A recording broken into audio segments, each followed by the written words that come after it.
Well, fans, welcome back to Pirate Field for Game 2 of this Peach Belt Conference doubleheader between your Armstrong Pirates and the GRU Augusta Jaguars. GRU Augusta won Game 1 13-6, and in Game 2, it'll be Ethan Bader for the Pirates facing Tyler Brown of GRU Augusta. Go ahead and introduce you to the 2014 Armstrong Pirates. We'll be back with the first pitch between the Jaguars and the Pirates.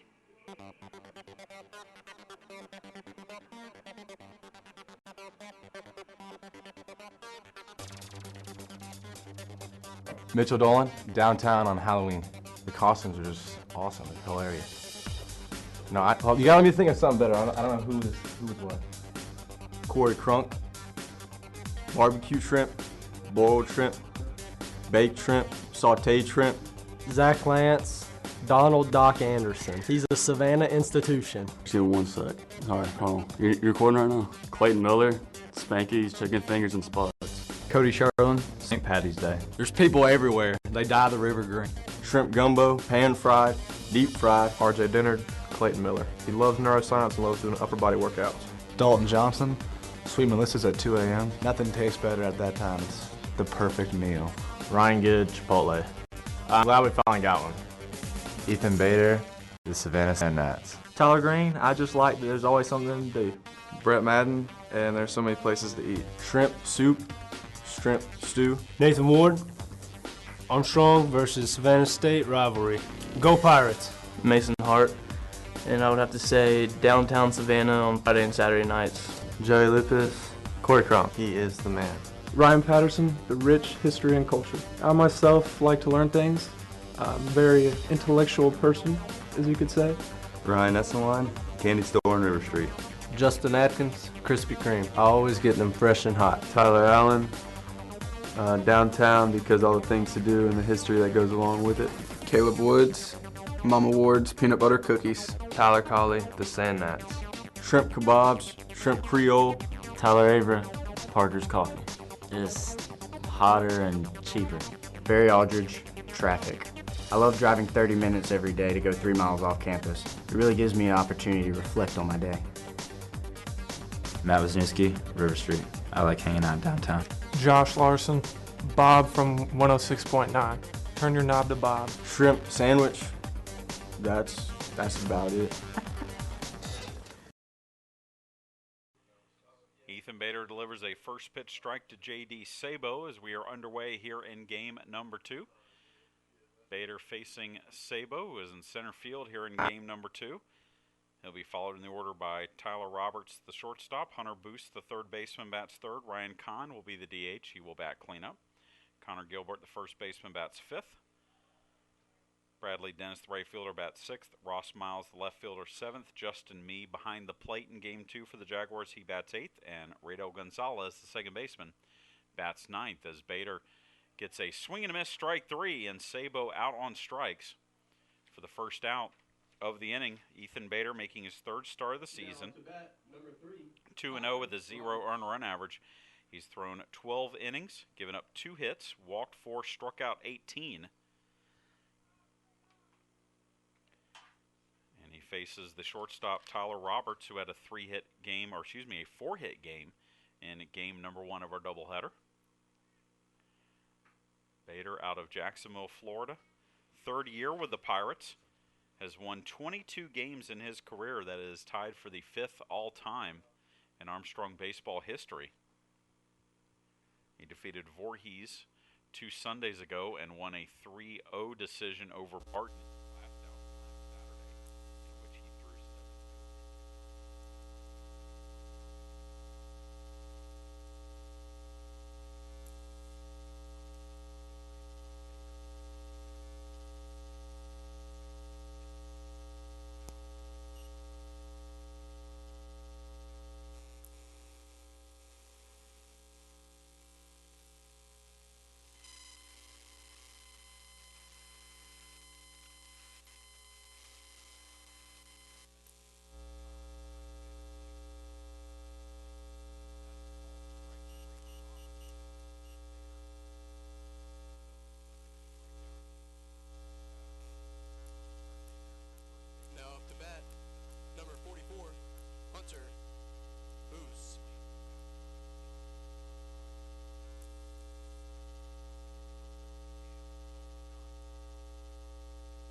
chased a high fastball well out of the strike zone.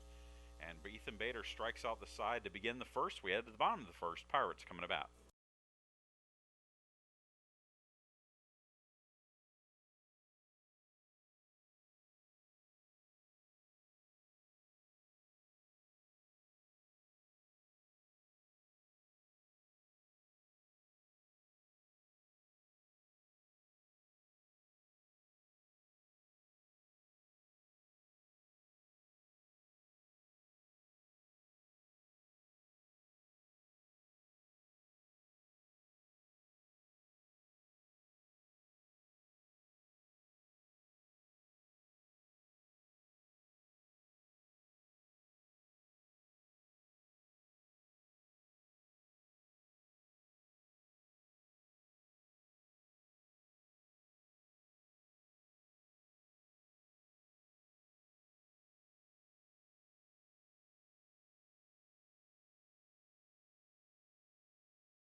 Chad Jackson back with you here at Pirate Field, bottom of the first.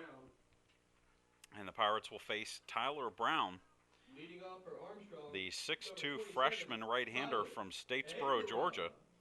Statesboro High School product. And he will face Tyler Avera, Joey Lupus, Clayton Miller leading off the bottom of the first for the Pirates. R.J. Dennard bats cleanup. Zach Lance bats fifth. Matt Wisniewski sixth. Ryan Patterson is the DH. Here in Game 2, he'll bat seventh. Cody Sherlin eighth and Dalton Johnson ninth. As Brown delivers a first pitch strike to Tyler Avera. Next pitch is golfed foul out of play. And Brown gets ahead 0-2. Avera 1 for 5 in Game 1. Had a single in his last at-bat in the ninth inning. Brown's made 2 appearances. This is his first start of the season for the Jaguars. 4 2/3 innings pitch. He's given up 7 hits, 4 runs, none earned. He has walked 3 and struck out 3. Tough battle for the freshman as he matches up against 2-time All-Conference and All-Region pitcher Ethan Bader. As the next pitch is high for ball 2.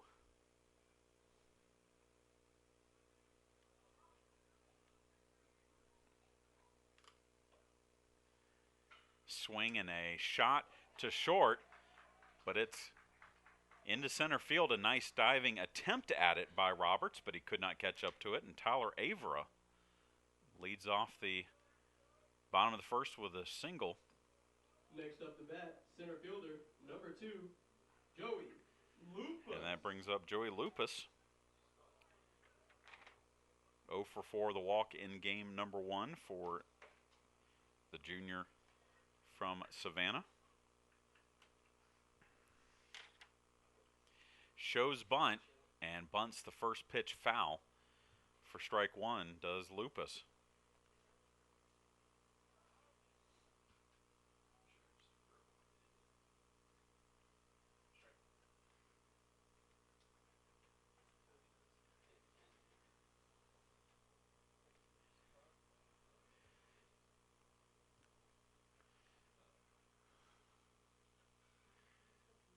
Brown's 0-1 delivery high and outside for ball 1, and now the catcher for the Jaguars, Justin Mee, who was a high school teammate of Brown at Statesboro High School, out to give a quick word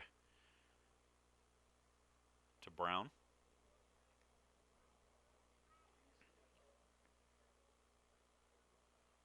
It's a 1-1 count on the lefty hitting Joey Lupus.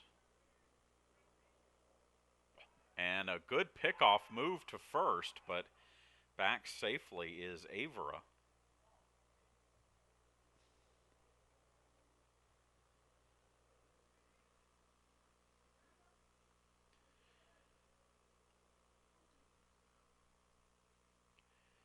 Averill with a good sized lead.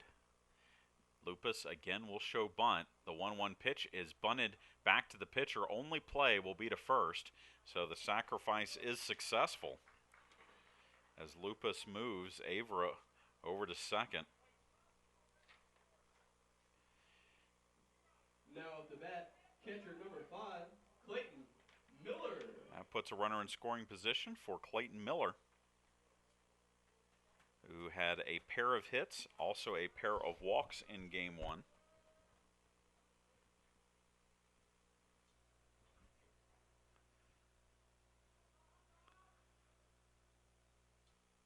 First pitch is a strike on the outside corner to Clayton Miller, the Augusta native. Miller, senior preseason all-conference selection at catcher.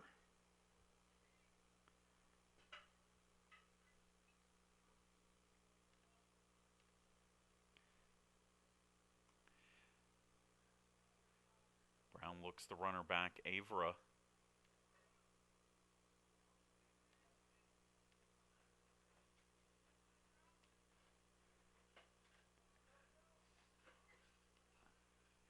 Oh, 1 pitch, a little bit high.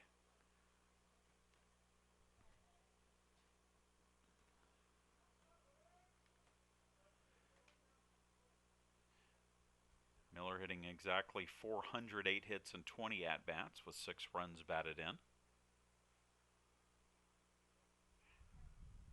Off-speed pitch swung through by Miller, and it's now 1-2.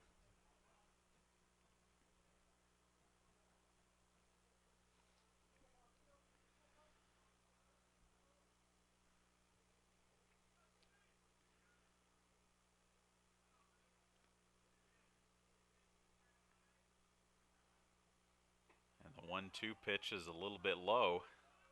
Can tell Brown wanted it, as did the Jaguar dugout.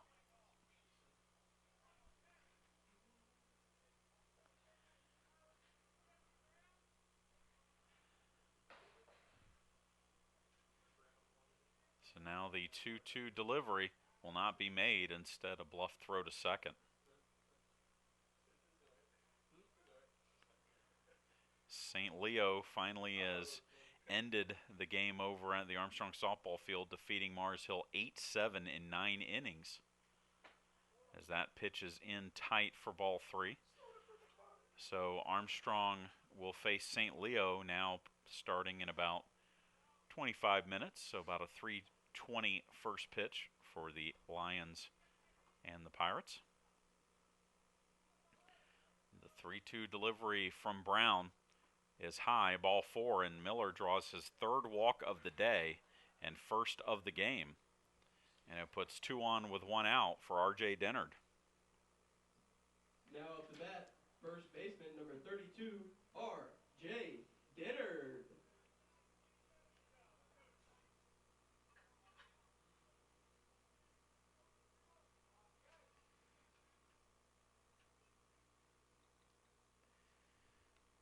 Dennard steps in, 2 for 5 in game 1 of our doubleheader. Hitting .381 with 3 doubles, 3 runs batted in. Brown's first pitch down and in for ball 1.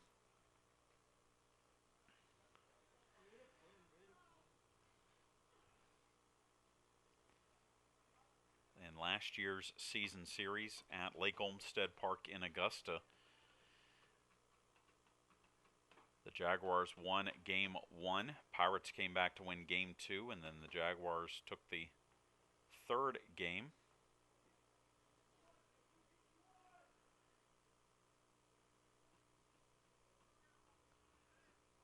One delivery from Brown. Hit foul down the left side, out of play.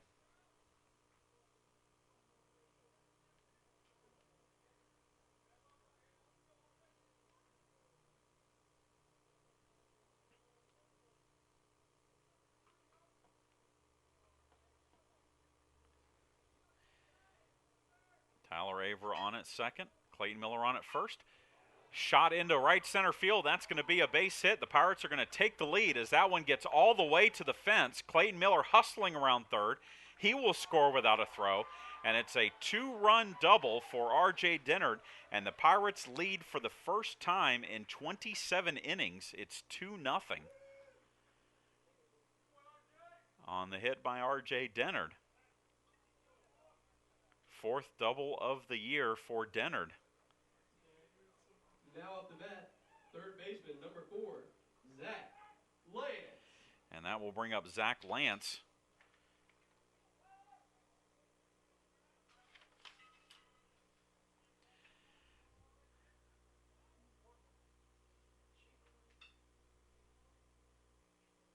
Lance was 3 for 5 with an RBI. He pops this one up into shallow right field. This could drop, and it does for a base hit in front of Dennis. Dennard had to hold up, so he only advances to third, but it's 2 straight hits for the Pirates and puts runners at the corners for Wisniewski. Now up the bat, left fielder, number 21, Matt Wisniewski.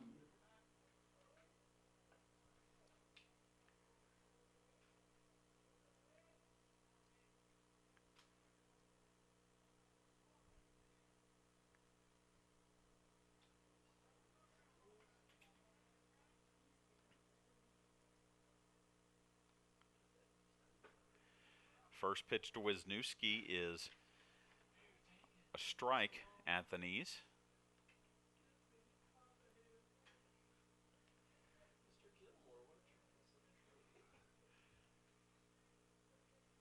R.J. Dennard leads away from third. Lance from first. The 0-1 pitch to Wisniewski is low and in for a ball.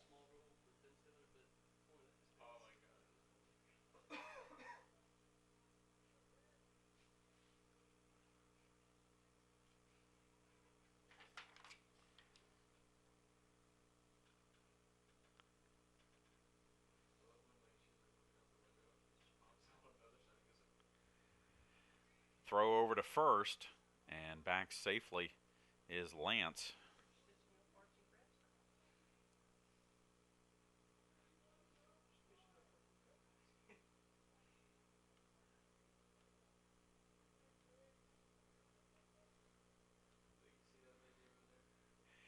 Pitch is in the dirt. Runner goes to second. The throw is high, and Lance is going to steal second.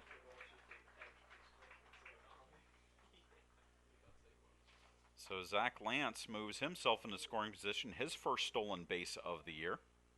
And now Wisniewski has a pair of runners in scoring position. Pirates leading it 2-0. Looking for more here in the bottom of the first.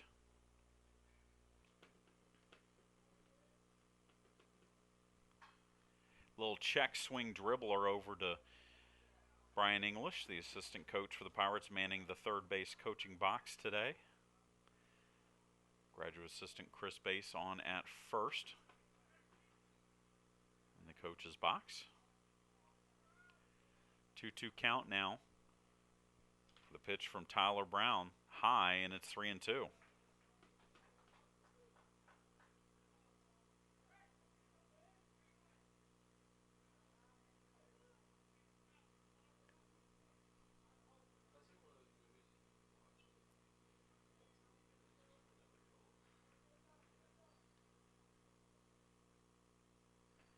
And the 3-2 pitch is in the dirt, so the bases are now loaded for the freshman Ryan Patterson, and a quick visit to the mound by head coach Jason Eller to talk to his freshman hurler, as he is in a bit of a jam here in the first. Bases full, 2 runs already in, and the Pirates up 2-0.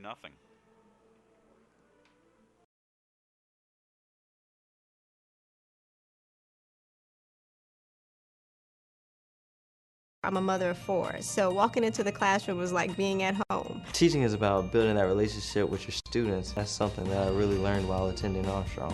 With all the experience that Armstrong has given me in the school and the community, I am very marketable and I have a jam-up resume. I've learned to be the best student I can be at Armstrong, and I'm going to expect the same thing from my students. Preparing to be a great teacher starts with being a great student. I'm starting brief meeting on the mound, and now Patterson will deal with Tyler Brown. With the bases full, he hammers one into left. This is going to fall for a base hit. One run is in.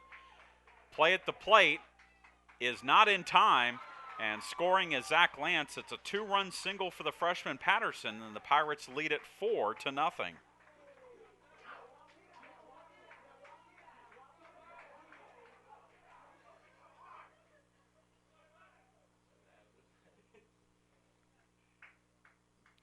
So a 2-run double for R.J. Dennard, a 2-run single for Ryan Patterson, and now Cody Sherlin will bat.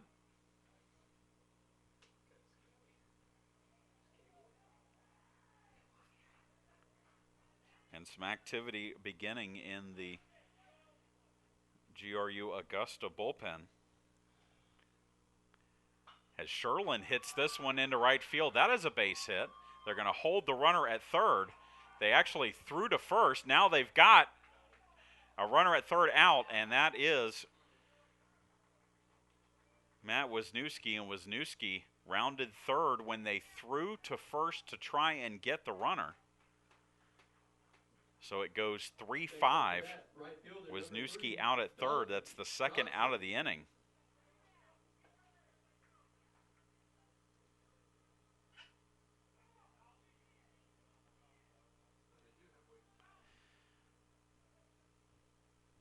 And now Dalton Johnson is at the plate. He looks at a pitch inside for ball one. So 5 hits in the inning, but the only 2 outs for the Jaguars came on a sacrifice and then a base running gaff by Wisniewski as he rounded third. As that pitch is a strike.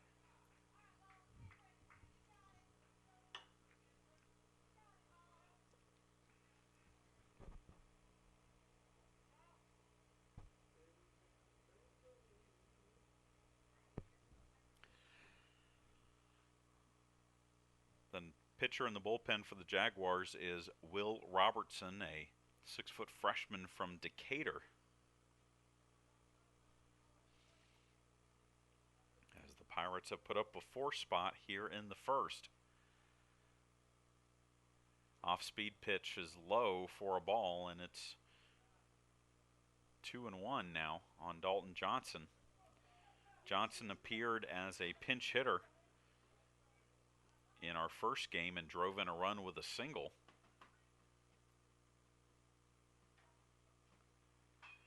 Hits this one into left, but it's curving and it will hit foul for strike 2.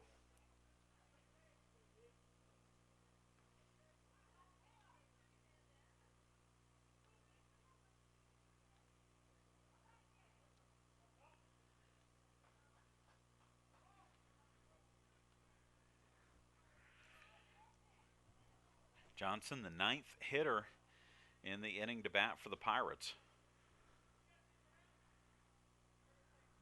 The 2-2 pitch from Brown. Chopped to the pitcher. Brown will throw on to first, and that will end the inning, but a good start for the Pirates here in Game 2 of our doubleheader. Putting up 4, we go to the top of the second. It is 4-0 Armstrong.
The designated hitter Ryan Kahn leads off the top of the second inning for GRU Augusta. Armstrong leading at 4-0. Ethan Bader. First pitch hit to second. Sherlin up with it. Throws on to first, and there's one away.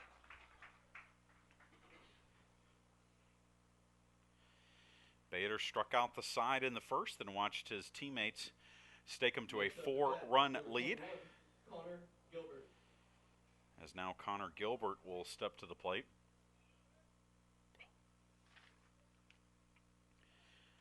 Gilbert had a 2-run double in game 1. Again, the Jaguars had 21 hits in the first game of our doubleheader.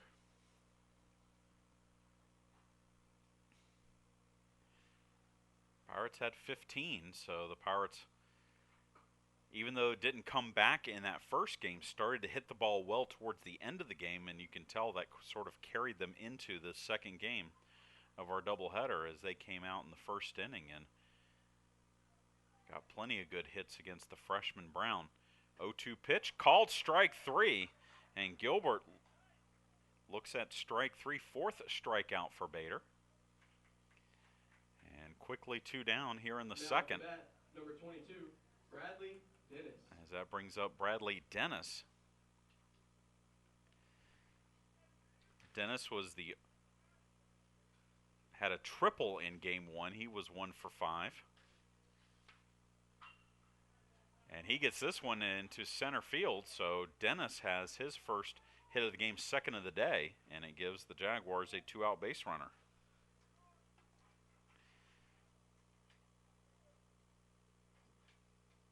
Now up to bat, number 5, Ross Miles. So with 2 down and a runner on first, Ross Miles will step to the plate, the left fielder for the Jaguars. Was 1 for 4 in game 1 out of Dublin, Georgia, just up I-16 from here. He hits this one into right field, and that's going to be caught by Cody Sherlin on the outfield grass for out number 3. Quick inning again for Bader. We go to the bottom of the second. Pirates lead at 4-0.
We move to the bottom of the second inning.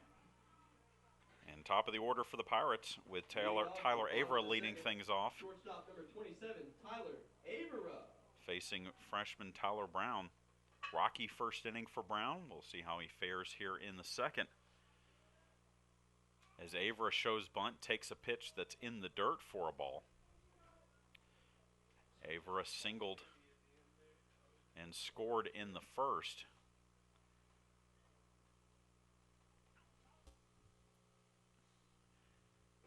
And the next pitch is a strike at the knees, making it 1-1.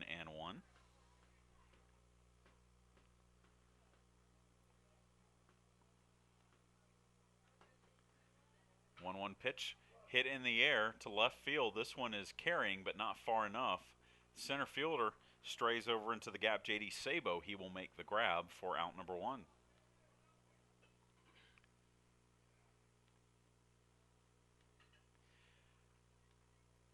Armstrong tennis at Georgia Southwestern. Now batting number 2, Joey Lupus. Leads the Hurricanes 3-0 after doubles play in both the men's and women's action. The women dropped just 3 games to the Hurricanes. Men drop 8 within the 3 matches. Singles play just about ready to get started over there.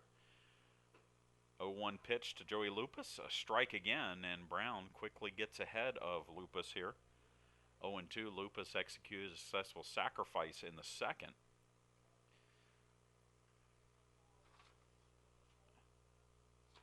So Lupus still looking for his first hit of the day. Swings and fouls off the 0-2 pitch. From Brown.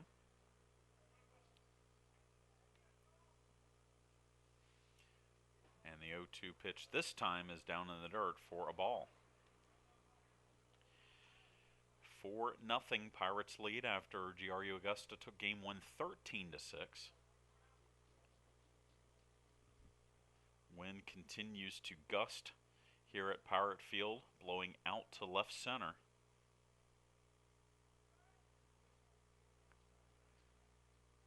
It affected a few of the balls hit in game 1.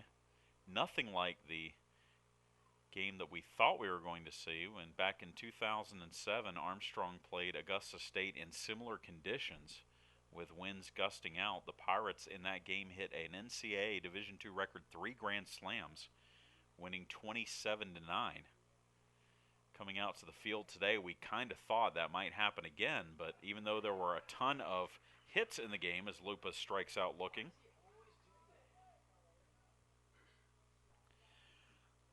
the ball able number 5, Clayton to be held in the park by both pitchers. It really affected only one ball hit to left. It did affect some of the balls hit to the right side, especially foul balls that normally could have been run down by the fielders. Clayton Miller swings at the 1-0 pitch and lifts it into left, and it is foul, just foul down the left field line for strike 1.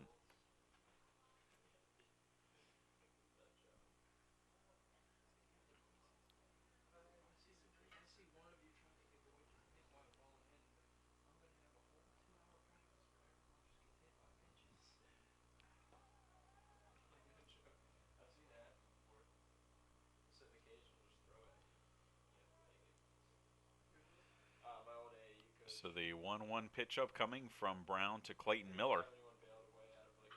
Fouled off out of play behind the Jaguar dugout. Miller drew a walk and scored in the first after going 2 for 3 with a pair of walks in the first game. Hits this one up the middle. It's going to be fielded by the second baseman, Gonzalez, and then Gonzalez can't handle it.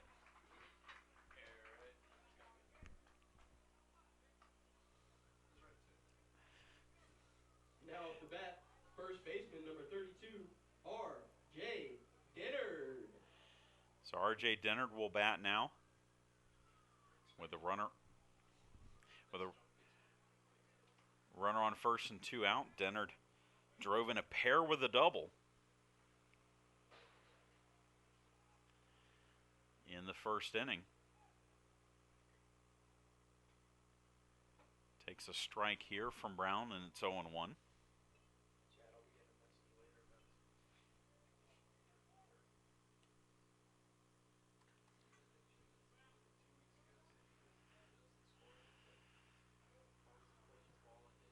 Off-speed pitch that is low for a ball.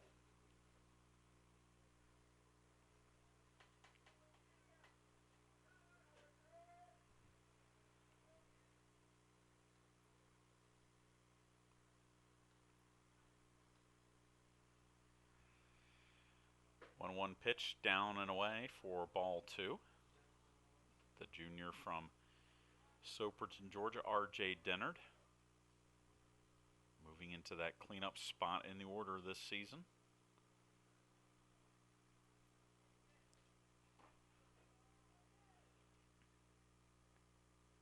Swings and hammers this one to left. This one is carrying, and this one is gone.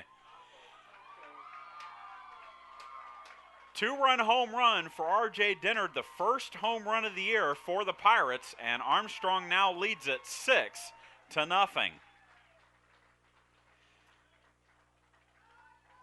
Well, the way Dennard flipped the bat as soon as he hit it, he knew it was gone.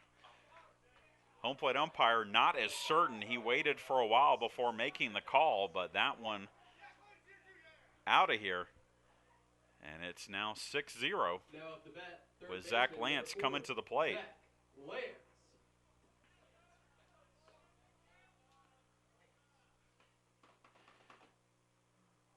Lance single to right his first time up.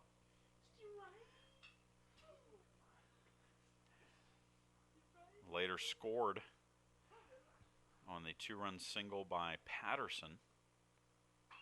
Swing and a drive into left, and that will be caught by Ross Miles. We head to the top of the third. Two-run home run by R.J. Dennard makes it a 6-0 lead for the Pirates.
We move to the top of the third inning. Justin Mee will lead things off for GRU Augusta. He'll be followed by Radel Gonzalez and J.D. Sabo. Ethan Bader giving up just one hit through 2 innings. Leads at 6-0 in search of his 23rd career win as a Pirate. Ground ball to second off the bat of Mee. Cody Sherlin right there to make the play for the first out of the inning.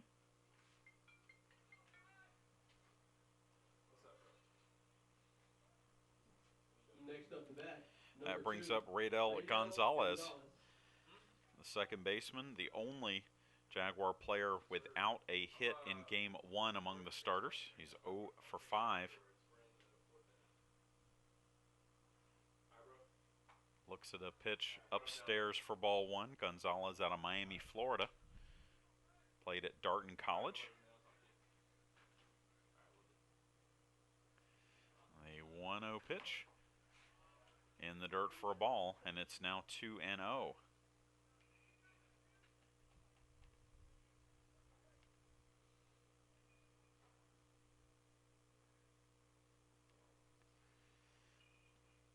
Pitch high for a ball, and it's 3-0.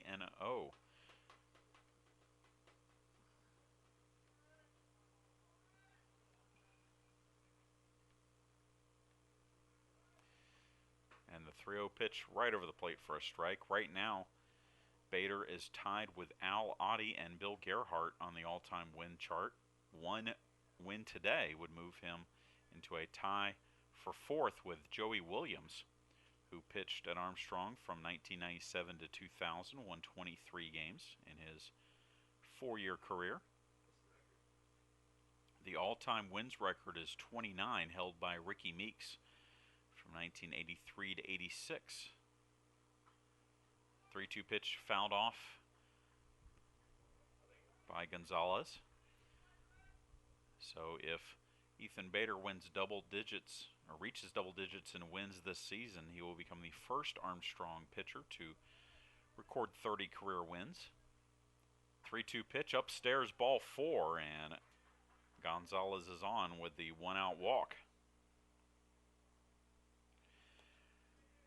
Now up the bat, number 7, J.D. Sabo.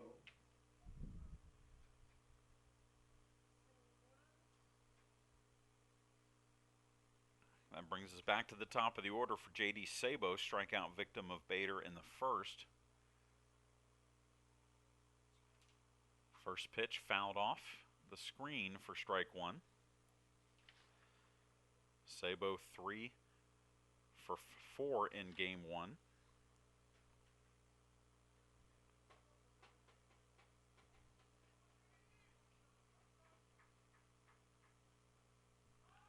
Throw over to first, but back safely is Gonzalez.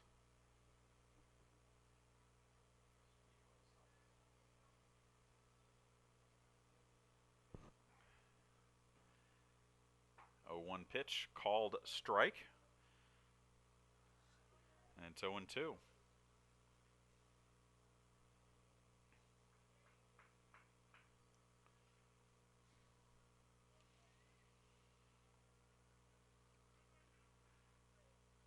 And the 0-2 pitch just a bit outside or low. And it's 1-2.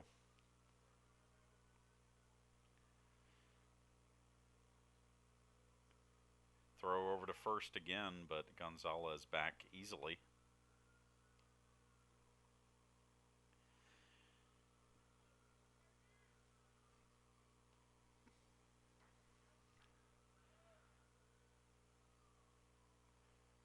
And the 1-2 pitch called strike 3. Sabo caught looking. 5th strikeout for Bader. And with 2 down, it brings up Tyler Roberts, the shortstop.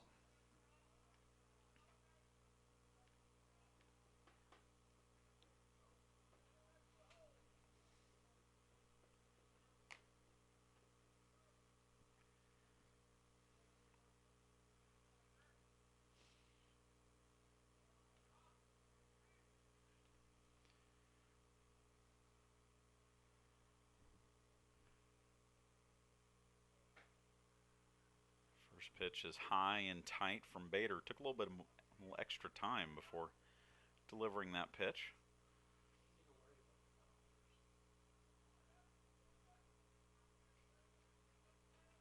Gonzalez with a 2-step lead at first.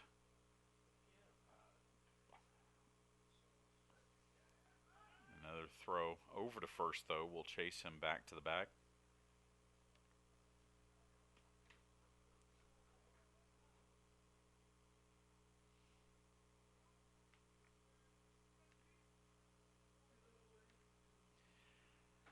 And the 1-0 pitch is high for ball 2.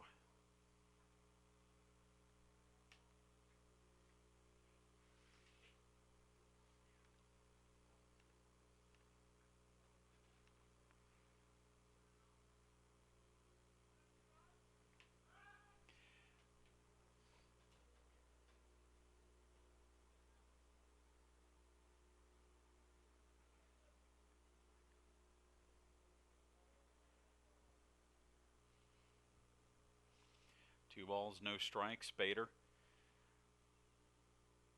paying attention. Rodriguez with a bigger lead this time. 2-0 pitch is a strike at the knees. By the way, Bader, with that last strikeout of J.D. Sabo, now has 190 in his career. Rapidly approaching the 200 strikeout mark. That has not been achieved by too many people in Armstrong history, just 3. He'll hit and run, and that one is fouled off by Roberts, making it a 2-2 count. Only Chuck Christopher, Joey Williams, and Darrell Boyd have reached 200 career strikeouts. Right now, Bader with 190 is 5th on the list. His next target, Chase Leatherwood, who pitched here in 2005-2006. He had 193 in just 2 seasons. 2-2 delivery from Ethan Bader. Fouled off again by Tyler Roberts. They are underway over at the Armstrong softball field. St. Leo and Armstrong. The Lions scoreless in the first. Pirates coming up to bat.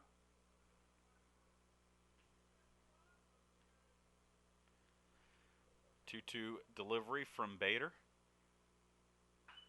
Lifted in the air to center field. Joey Lupus will make the grab, and that will retire the side. Long at bat for Roberts against Bader, but Bader retires, and we go to the top of the third, or excuse me, bottom of the third. Armstrong leads at 6-0.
Chad Jackson back with you here at Pirate Field. Good news to report from down in St. Augustine. Armstrong women's basketball defeats Flagler 81-80. Pirates were down by 4 points with 15 seconds left and pull it out. And for Armstrong, that could be a clinching win, depending on what else happens today around the Peach Belt. If USC Aiken, as this pitch is scorched into right field by Wisniewski. This one is carrying, and this one is up against the fence. Matt Wisniewski with a leadoff double here in the bottom of the third. And the Pirates have a runner in scoring position yet again, and that will get more activity up in the GRU Augusta bullpen, as Brown has struggled here in his first collegiate start against the Pirates.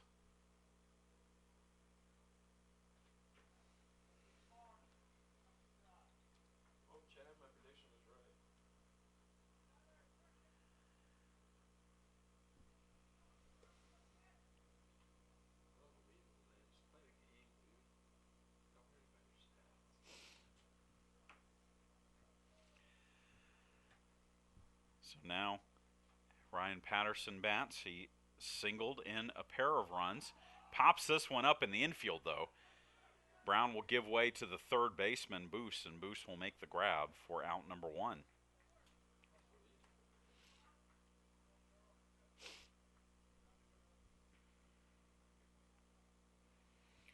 So that brings up Cody Sherlin. He singled in the first inning. Cody Sherlin.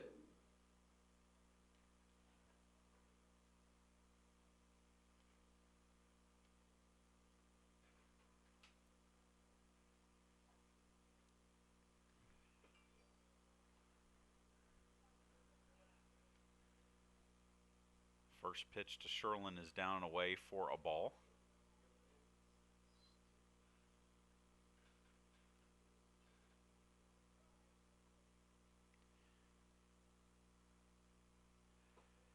Next pitch is low for a ball. Francis Marion lost to Young Harris, which now means that if USC Aiken loses to Lander today, and that game is not till 5:30, then Armstrong will clinch the Peach Belt Conference East Division. Of course, they can do so Monday when the Pirates host Lander here at Alumni Arena. As Brown's 3-0 pitch to Cody Sherlin is a strike, and it's 3-1. But obviously a tremendous job done this season by head coach Fowler Bullock. By the way, Coach Bullock, suffering from strep throat, drove herself to the game down in St. Augustine to coach. That may be the coaching performance of the year. Driving 3 hours with strep throat, you get a team to come back down 4 with 15 seconds left, win by 1. Now drive yourself back to Savannah, as obviously Coach Bullock doesn't want to get the rest of her teammates, our team, and other coaches sick. But a standout job done by the Pirates again as they continue to win. That's the 7th straight win for Armstrong women's basketball. 3-2 pitch coming to Cody Sherlin, and that is golfed foul down the right side, out of play. We have a runner on second. Ryan Patterson led off the inning with a double. 1 out in the inning.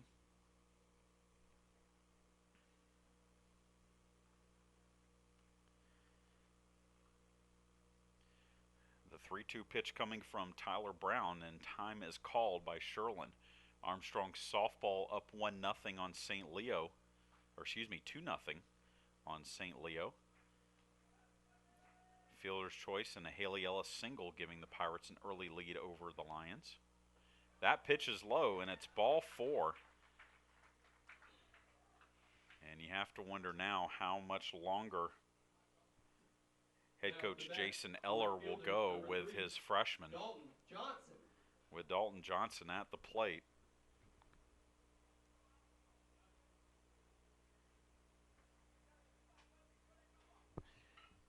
Number 8, C.J. Reed, is the current pitcher in the bullpen warming up for the Jaguars.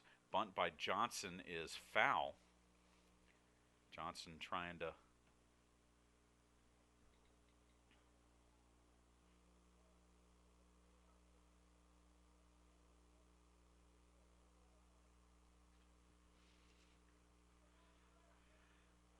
so it's an 0-1 count. I just got a text from Ken Gerlinger, the Peach Bowl Conference Commissioner, telling me that the women did clinch. So obviously he has some tiebreaker knowledge that I do not.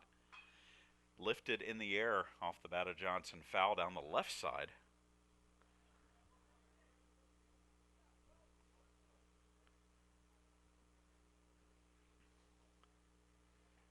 The Peach Belt tiebreakers in basketball are various.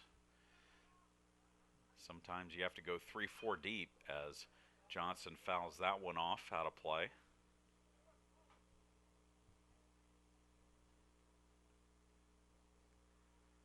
Especially true back in, I think it was 2007, when 5 teams tied for the title. Really? And you had a seeding nightmare. 0-2 pitch fouled off again. That year Armstrong was 11-9 in the league and the 6th seed, because everyone else tied for the title at, or I think it was 11-7, because it was 12-6. Everyone tied, 5 teams tied for the title. 0-2 pitch again. That one bounces off the plate, and the catcher, cannot find it. He finally runs back to the screen to grab it, but that wild pitch will move. The runner's up, Wisniewski. Moves to third, Sherlin to second. And now Johnson has a golden RBI opportunity, because with less than 2 out, the infield will come in.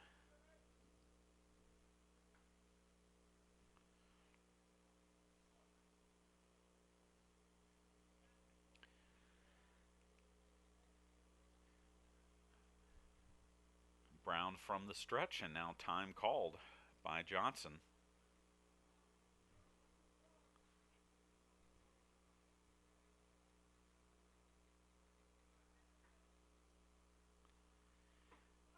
Called strike 3. Johnson looks at the inside fastball and is down on strikes for the second out of the inning. So 2 down, and we go back to the top of the order for Tyler Avera. Number 27, Tyler Avera. So Avera will bat 1 for 2 in this game.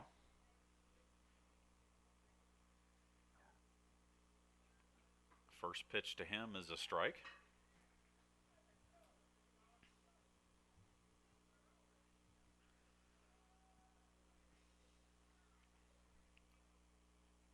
Wisniewski on at third, Sherlin on at second.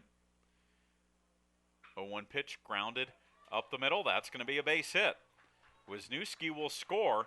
Sherlin will score. It's a 2-run single for Tyler Avera, and the Pirates lead it 8-0.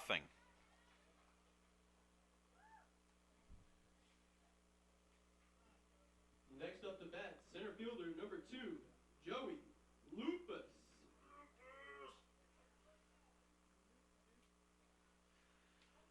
So Joey Lupus will bat. Pirates with 4 runs in the first, 2 in the second, 2 in the third, leading at 8-0. And Lupus, who is 0 for 1 with a sacrifice in this game, bats against Brown, who's kind of being left out there right now by the Jaguars.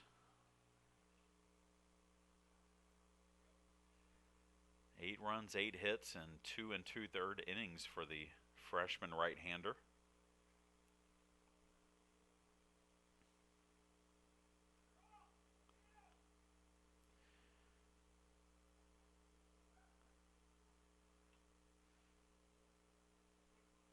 Brown goes off the rubber. Looked like he looked to second, which would have been a balk, but he steps off, glances at the runner at first, Avera back, and now Lupus calls time.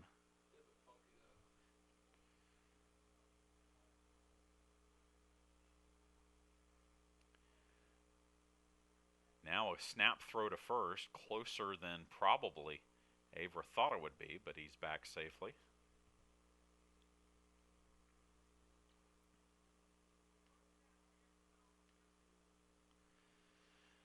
Oh, 0-1 pitch outside for a ball.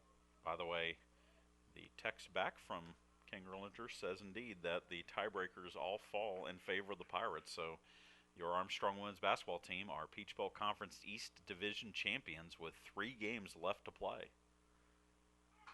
Hit and run, and that's grounded to third. Up with it is Boost. Long throw across the diamond to first in time, and that will retire the side. Pirates add 2 more. We go to the top of the 4th. Armstrong leads 8-0.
Hunter Boost, the third baseman, leads things off for GRU Augusta here in the top of the fourth, trailing at 8-0 are the Jaguars. Boost looks at a strike, and it's 1-1. He was a strikeout victim of Bader. I said last inning that Bader had 190 career strikeouts. That was true coming into the game. With the 5 today, he is at 195. So if he picks up 5 more in this game, he will reach 200 for his career. That pitch is called a ball, and it's 2-1.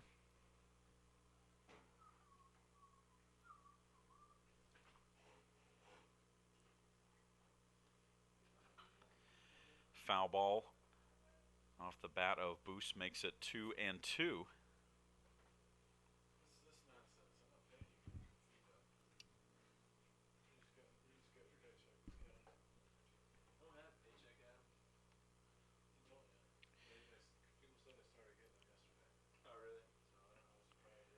Tough spot for Armstrong softball, leading 2-0, but St. Leo has the bases loaded with nobody out in the second inning over the Armstrong softball field. 2-2 pitch is called a ball, and it's now 3-2 on Hunter Boost, the third baseman for the Jaguars. 3-2 pitch high, ball 4, and Boost draws the leadoff walk.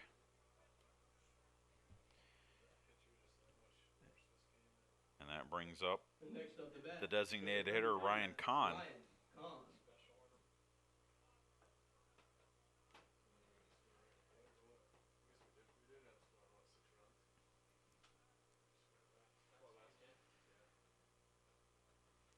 Kahn steps in, grounded out to second. His first time up in this game. Looks at a pitch high here for ball 1.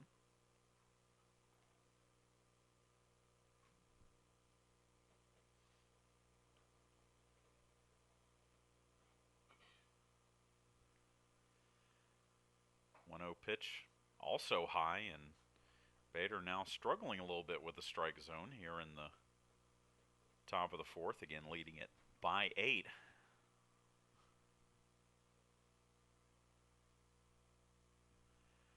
Swinging a ground ball to short. Avera steps on the bag, throws on to first. It is a 6-3 double play. Tyler Avera races the base runner and brings 2 down in the inning.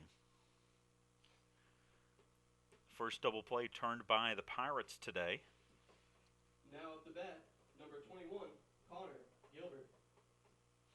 And with 2 down, it brings up Connor Gilbert, the first baseman. He was a strikeout victim of Bader in the second.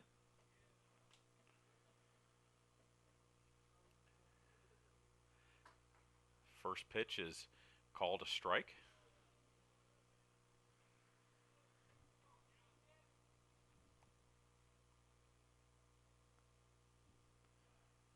And the next pitch sails high and in for a ball.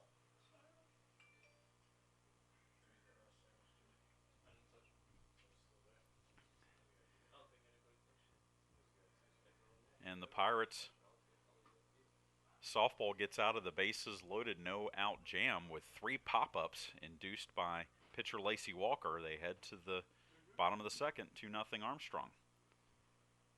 1-2 pitch from Ethan Bader. Swung on and fouled at the plate. Off the bat of Gilbert.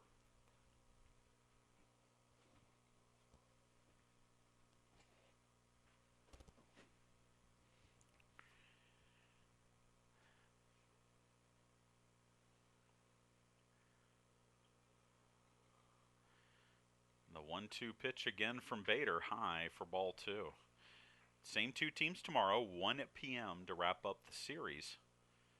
First Peach Belt Conference series of the year for both teams. We will have that game for you on live stats. Please check out ArmstrongPirates.com for the action as swing and a miss, strike 3. Gilbert out on strike, 6 Ks for Bader through 4. We go to the bottom of the fourth. Pirates lead at 8-0.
Bottom of the fourth, Clayton Miller leads things off for the Pirates. He'll be followed in the order by R.J. Dennard and Zach Lance as Miller pops this one up in a very shallow right field. It'll be the second baseman, Gonzalez, making the catch for out number one.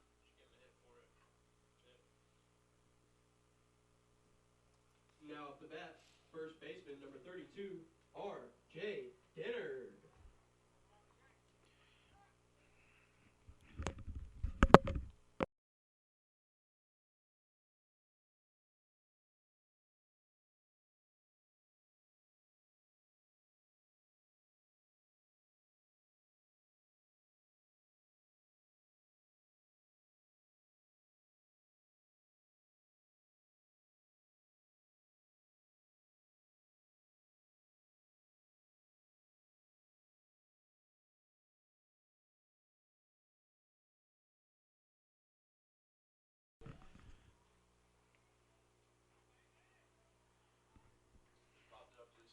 Second.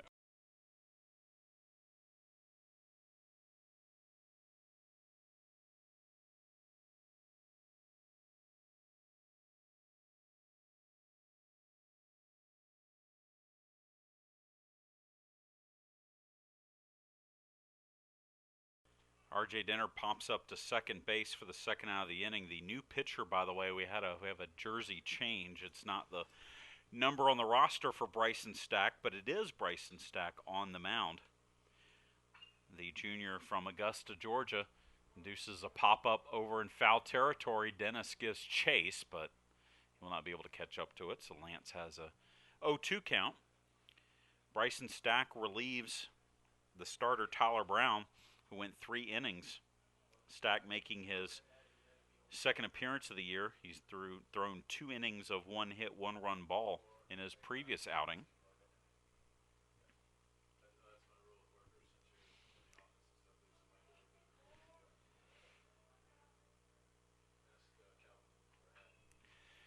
Ground ball to short. Roberts up with it, throws on to first, and that retires the side. So Bryson Stack comes in and throws a 1-2-3 inning for the Jaguars. We head to the top of the fifth, 8-0. Armstrong leads.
Bradley Dennis will lead things off for GRU Augusta here in the top of the fifth. Dennis owns the only hit for the Jaguars in the game, a 2-out single in the second. Bader's first pitch to him is a strike.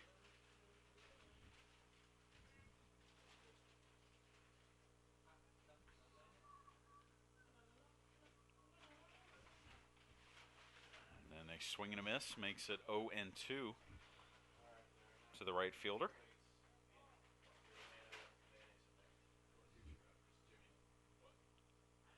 Eight nothing. Armstrong leads, top of the fifth, game 2.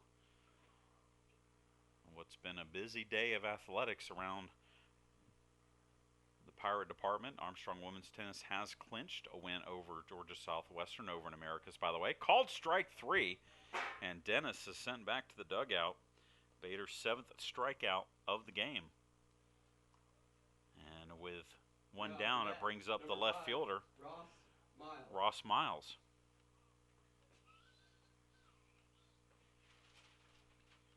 Miles popped up to Cody Sherlin at second base back in the 2nd inning.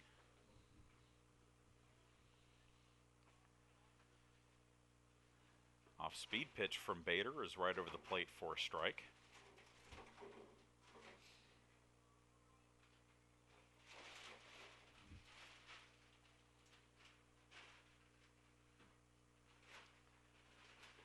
Next pitch, strike as well, and it's 1-2.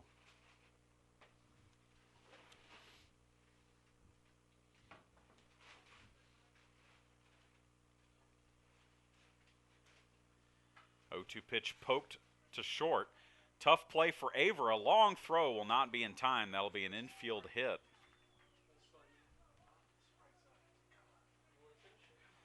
So 2nd hit of the game for the Jaguars is an infield single.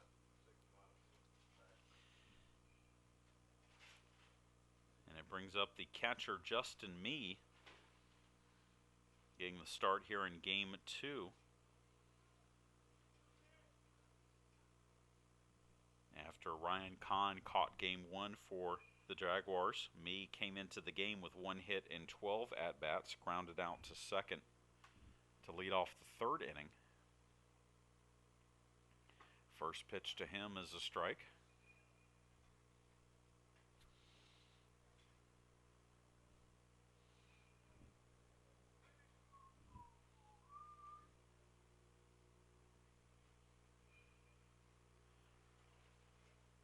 Throw over to first, back safely is Miles.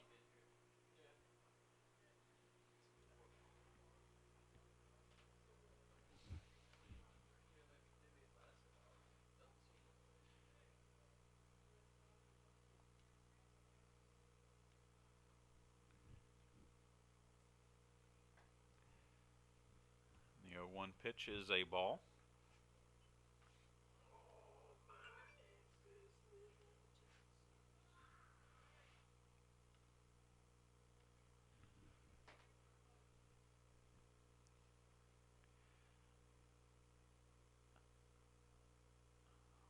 One pitch, breaking ball in the dirt, but blocked well by Miller. It's 2-1. Tomorrow's action over the Armstrong softball field we'll have for you on Ustream, 10:30 in the morning. Armstrong against St. Leo, those two teams battling right now with the Pirates leading 2-0. And then at 2:30 it'll be Armstrong against Mars Hill. Pirates defeated Mars Hill 10-0 in 5 innings earlier today. Swinging a foul back to the screen, and it's 2-2 on Mee, the catcher. Then on Monday, we'll be at Alumni Arena for Armstrong basketball against Lander. 5 o'clock start for Armstrong women against Lander, and 7 p.m. start for the Armstrong men against former Armstrong head coach Jeff Burkhammer and the Bearcats. Fastball a little outside, and it's now 3-2 to Mee.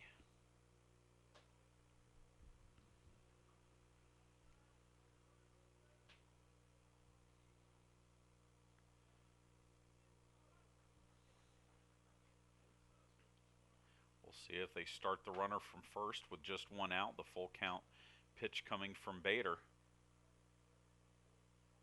And time finally called, as Bader took a little while to deliver the pitch.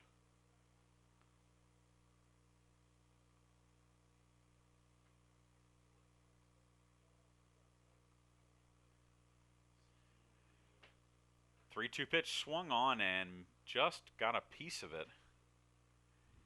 Did Mee. Runner was going on the pitch. Mee basically fouled it out of the glove of Miller.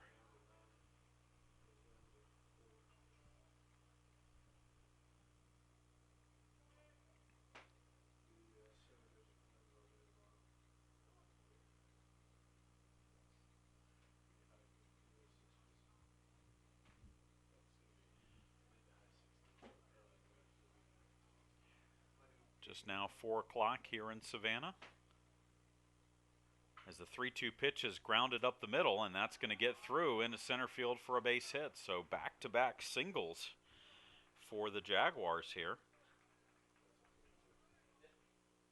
Put runners at first and second with 1 out for Radel Gonzalez, the second baseman.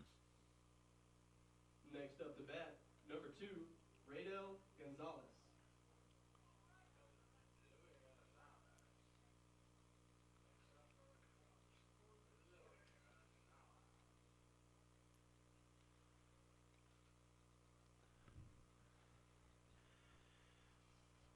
Gonzalez steps in.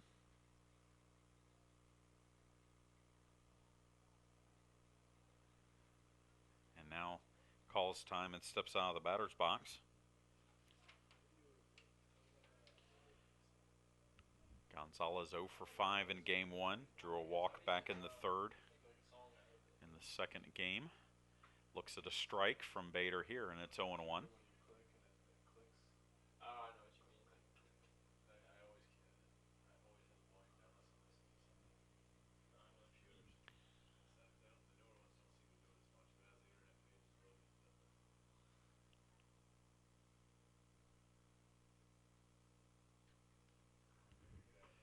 Next pitch is a strike, and it's now 0-2.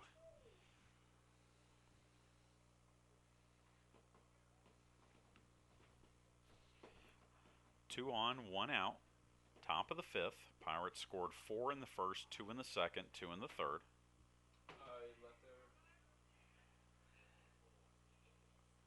The 0-2 pitch swung on and lifted into right field. No trouble for Dalton Johnson. And Dalton Johnson drops the ball. So it's going to end up being a force out at second.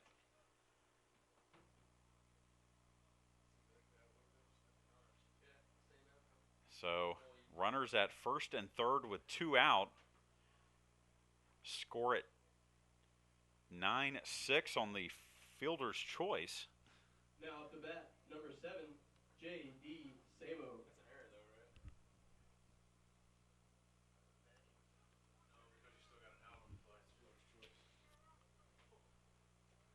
So that will bring us back to the top of the order for Sabo, who has struck out twice, and now Pirates have a rundown here, and they're going to tag out Gonzalez before the run scores from third. Jaguars tried to steal a run. No, he's saying wave off the run. He's not saying safe. The home plate umpire waved off the run scoring, so the third out recorded, and that will get the Pirates out of the inning. We head to the bottom of the 5th, 8-0, Armstrong leads.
Chad Jackson back with you here at Pirate Field.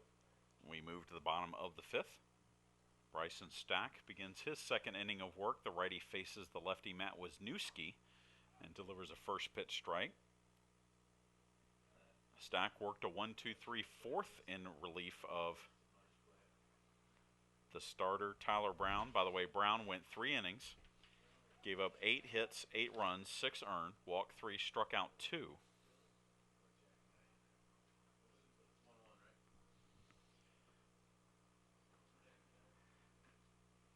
Now the next pitch to Wisniewski high for a ball, makes it 2-1.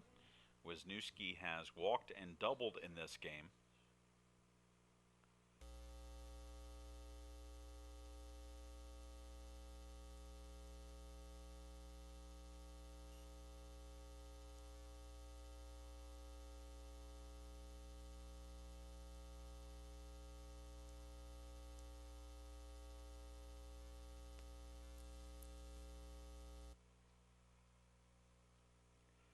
Two pitch down and in for a ball, makes it 3-2.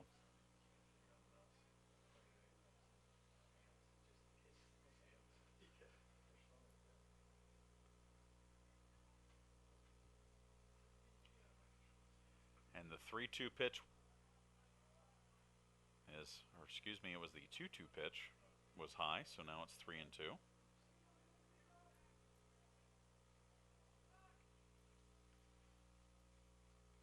Now the 3-2 pitch delivered, and it's low for ball 4. Now at the bat, the designated hitter, number 18, Ryan Patterson. So now Ryan Patterson will bat. Patterson drove in a pair with a single in the first, popped out in the third.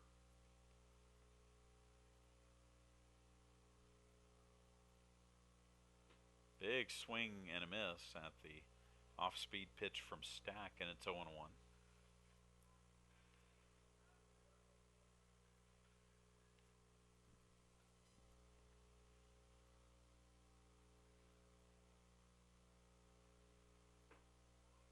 Next pitch a little outside, maybe a little low as well, making it 1-1.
Runner goes, another hit and run. This time it's going to work as the single to right will move the runner Wisniewski to third. They throw to third, and then so wisely taking second is Sherlin. And the Pirates are going to have runners at second and third with just one out. Not sure why Dennis would try and throw to third on that, knowing the runner was going. Next up to bat, number 3, Dalton Johnson. The extra base given as Sherlin is now on at second, Wisniewski on at third. As Dalton Johnson will bat now.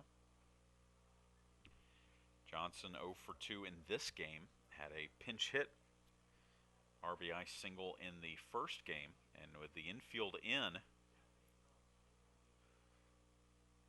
Stack delivers the first pitch to Johnson, and it's well high for ball 1.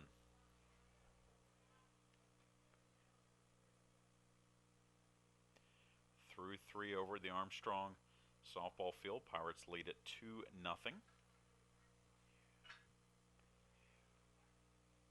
1-0 pitch is a strike at the knees, making it 1-1.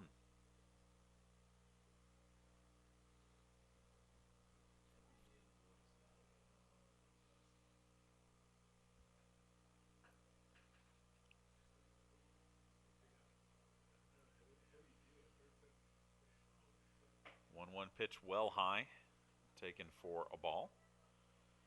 Dalton Johnson, the senior out of Petaluma, California, in his second year with the Pirates.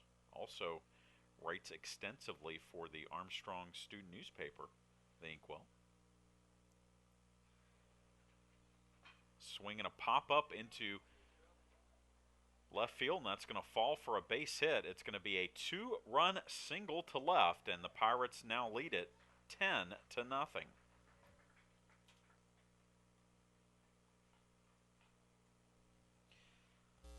So Dalton Johnson's driven in 3 in the doubleheader today. Tyler Avera. And Tyler Avera will now bat. He is 2 for 3 in this game with a pair of RBI.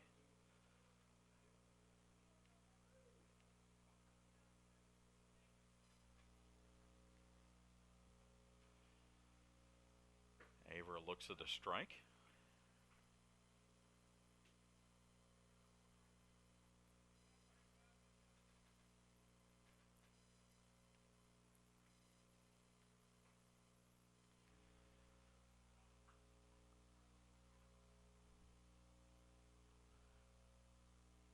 A 1 pitch, also a strike.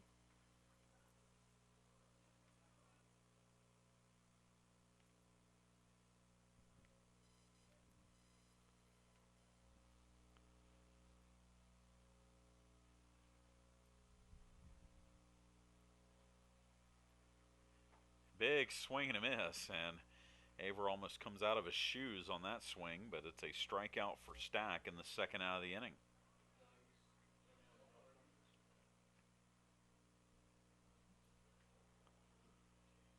Now at the bat, number 2, Joey Lupus.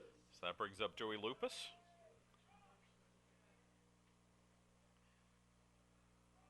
Lupus 0 for 2 with a sacrifice in this game.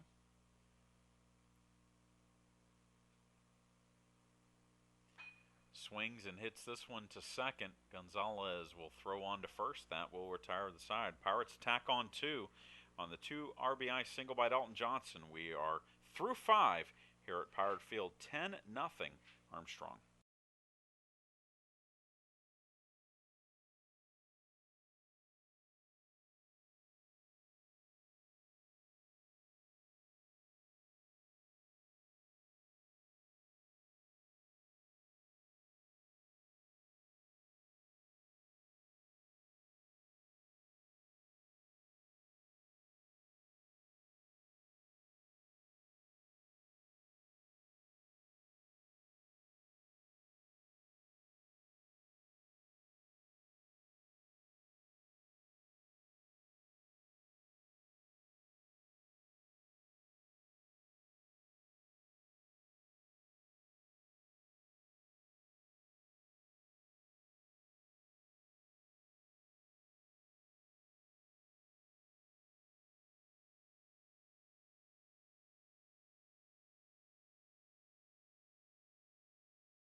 Top of the 6th inning here at Pirate Field. Ethan Bader faces the top of the order for GRU Augusta. First pitch to J.D. Sabo, the center fielder, is a strike. Through 5 innings, Ethan Bader's given up 3 hits, no runs, walked 2, struck out 7.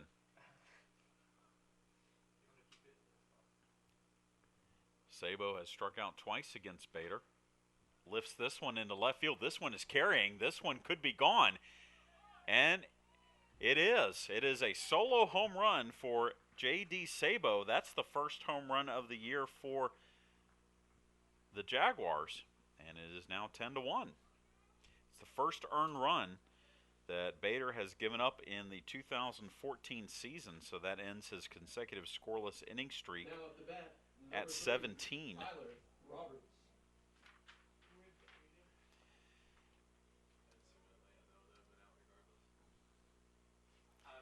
And that will bring up the shortstop, Tyler Roberts. Roberts looks at a first pitch strike from Bader. And it's 0-1. Roberts, a strikeout victim in the first, flied out to center field in the third. 0-1 pitch, strike again, and it's 0-2.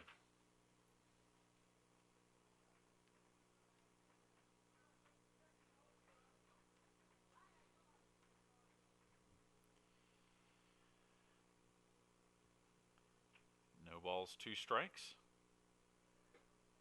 The pitch is called outside, and it's 1-2.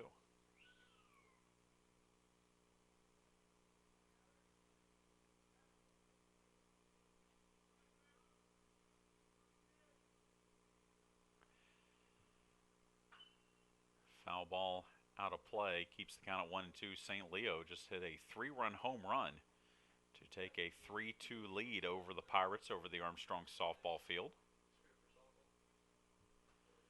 They are in the 4th inning.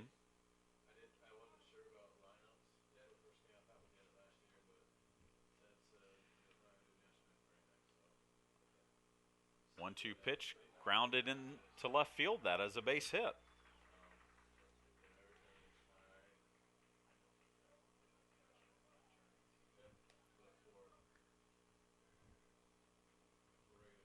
So the first 2 batters reach here in the 6th for the Jaguars.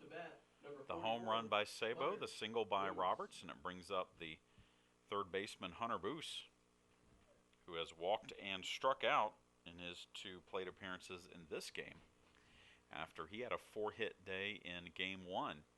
Bader's first pitch is a ball.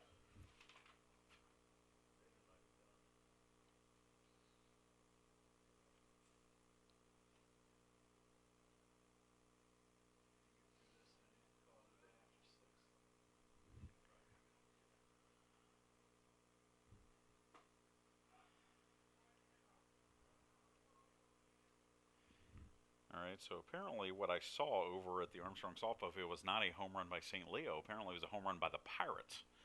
Both teams were in black. That's kind of hard to differentiate when you're trying to watch something that's 500 feet away. So I apologize for that. Also, Armstrong is in the visitors' dugout. That doesn't help either.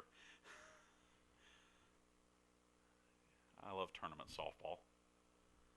1-1 count on Boos. Ethan Bader checks the runner at first. Now delivers to the plate. Off-speed pitch hit in the air to left. This one is carrying. This one may be gone. And it is.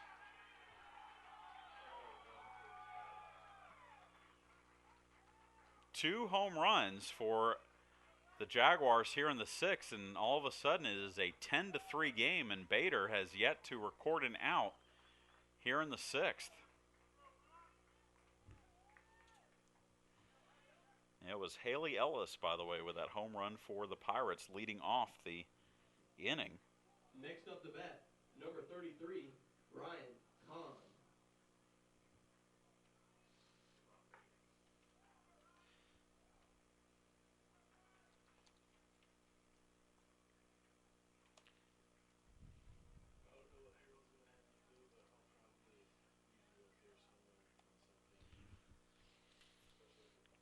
So head coach Calvin Culberson is heading out to the mound to talk things over with Bader, who is lights out through 5, but has given up a pair of home runs here in the 6th.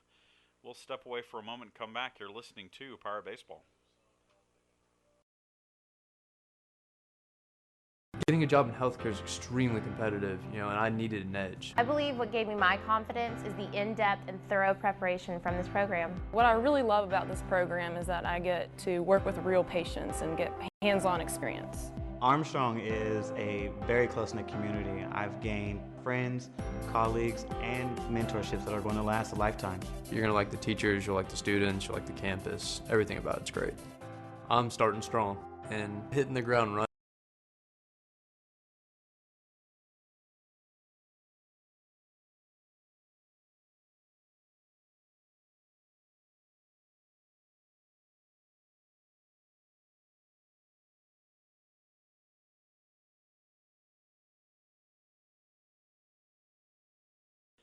Being on the mound is done, and Bader delivers a first pitch strike to the designated hitter Ryan Kahn. Next pitch swung on and missed, and it's 0-2. 10-3, Armstrong leads, but the Jaguars have struck here in the top of the 6th with a couple of long balls. First home runs hit in the year, as there's a foul back to the screen, keeping it an 0-2 count.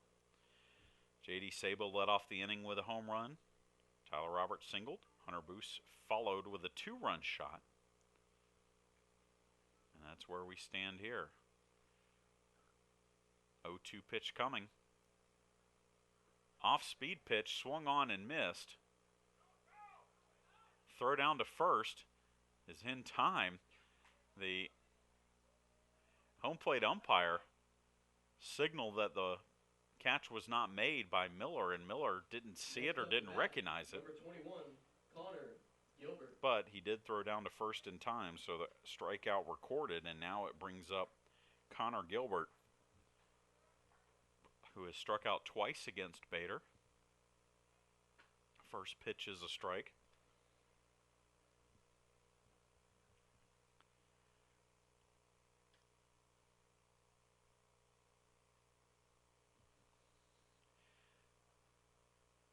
One pitch, hit to third. Lance takes the hot shot, throws across the diamond for out number 2.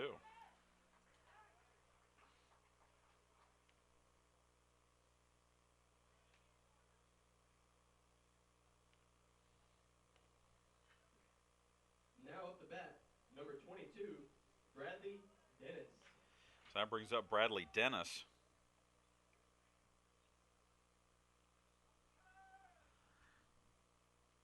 Dennis has singled and struck out. He looks at a strike here from Bader. And it's 0-1. Dennis had a triple in game 1, so he has 2 hits in the doubleheader. Lifts this one into left, but foul. And that's going to be an 0-2 count on the Jaguars' right fielder.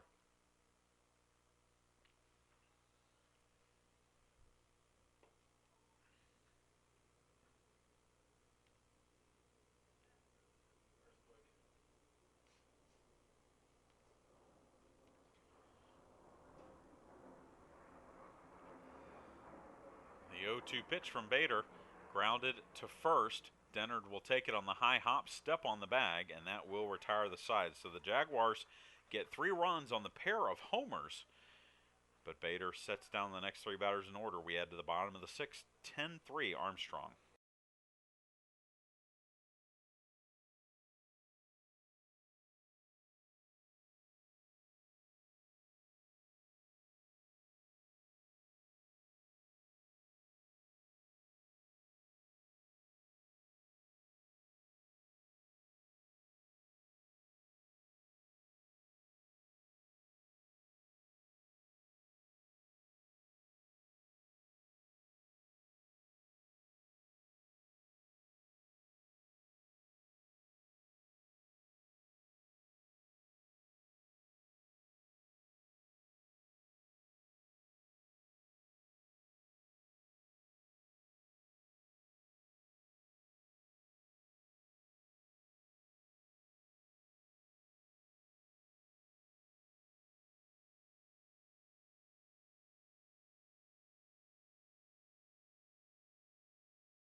We go to the bottom of the 6th inning, and the Jaguars have brought in their 3rd pitcher of the game, and it's Phil Dukes. Sophomore left-hander from Grovetown, Georgia, making his 2nd appearance of the season. He is 0-1 with a 15 earned run average. His only other appearance, he threw 3 innings, gave up 7 hits, 5 runs, walked 1, struck out 1. And he relieves Bryson Stack, who went 2 innings, gave up 2 hits, 2 runs, walked 1, and struck out 1. Dukes delivers a first pitch ball to Clayton Miller, who is 0 for 1 with a walk in the game. Next pitch is low for ball 2. Armstrong leads St. Leo 5-0. Alexis Mercer with a 2-run home run. As the next pitch is in the dirt for a ball.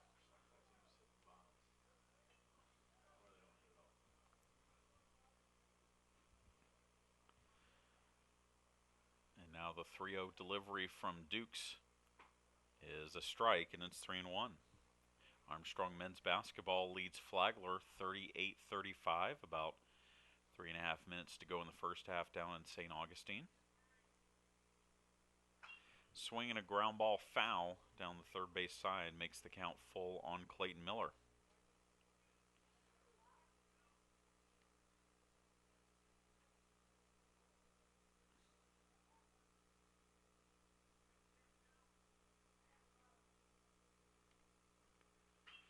Swing and a shot into left field. This one is carrying, and this one is gone. Clayton Miller with his first home run, and it is now 11-3.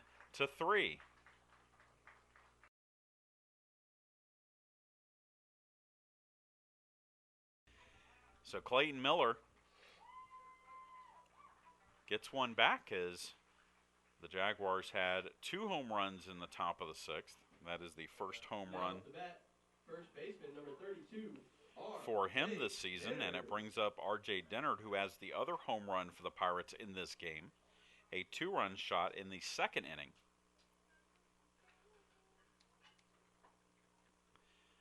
First pitch to him is a ball from Dukes.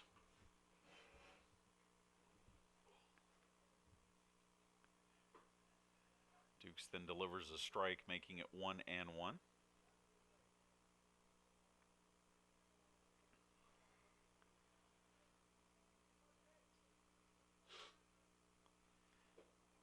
And another strike just on the outside part of the plate brings the count to 1-2. So we thought that the wind blowing out to left would be a factor in Game 1. It wasn't.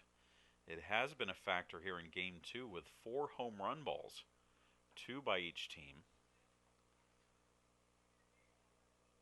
as that wind continues to gust out to left field.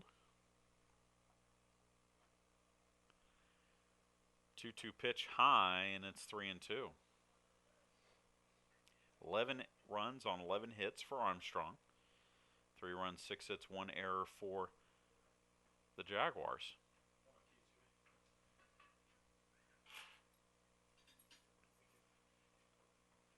The 3-2 pitch fouled back out of play.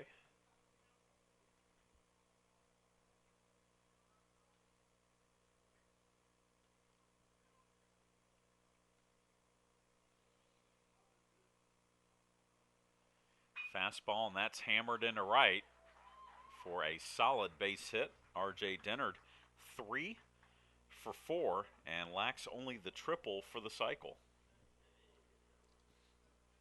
Now at the bat, number 4, Zach Lance. And that'll bring up Zach Lance, who is 1 for 3 with a single and a run scored in this game.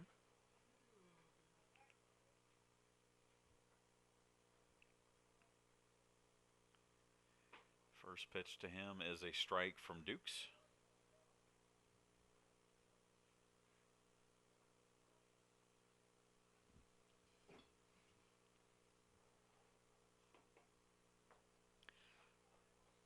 Next pitch low for a ball. 1-1 is the count.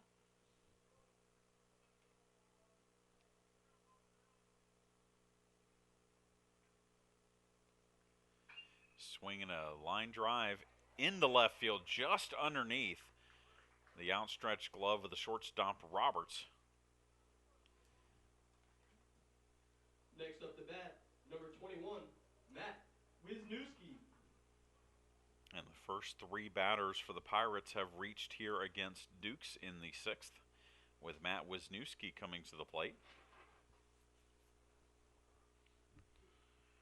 Wisniewski has walked twice and doubled and scored 2 runs.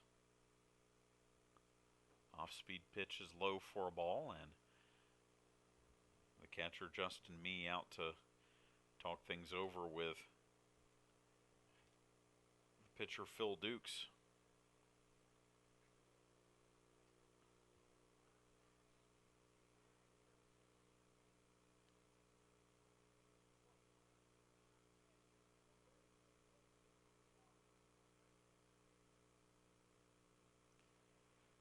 Next pitch is right over the plate for a strike.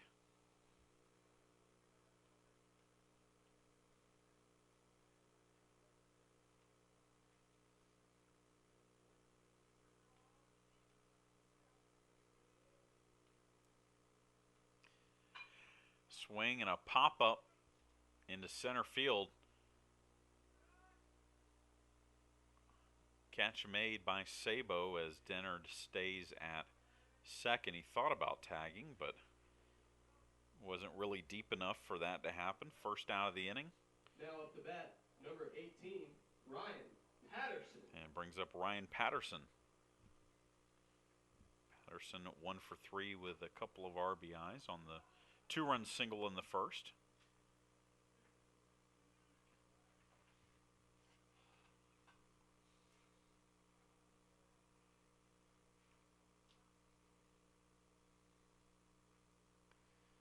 Pitch bounces in the dirt, but blocked well by Mee, not allowing the runners to advance.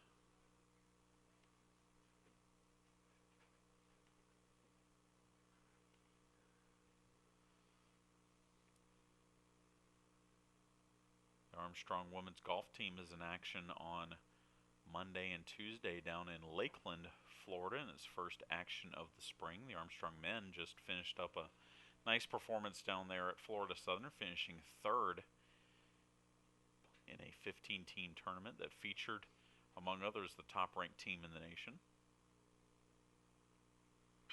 Swinging a foul ball down the right side makes it 2-1 on Patterson. The Pirates will host its spring tournament next Monday and Tuesday out at Savannah Quarters, the 25th and 26th.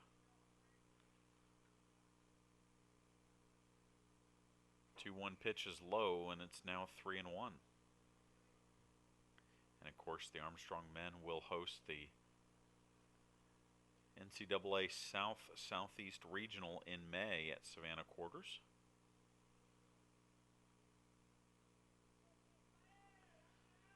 The 3-1 delivery coming from Dukes. Popped behind the plate. Could be a play by Mee, but it will hit out of play, which will run the count full.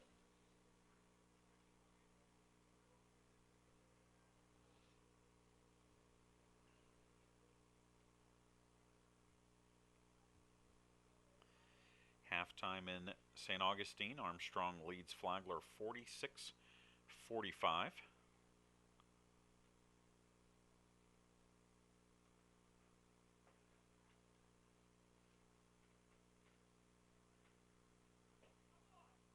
And the ball 4 issued to Patterson will load the bases. Darius Morales leading the way, scoring for the Pirates with 13 points. Now up the bat, number 7, Cody Sherlin.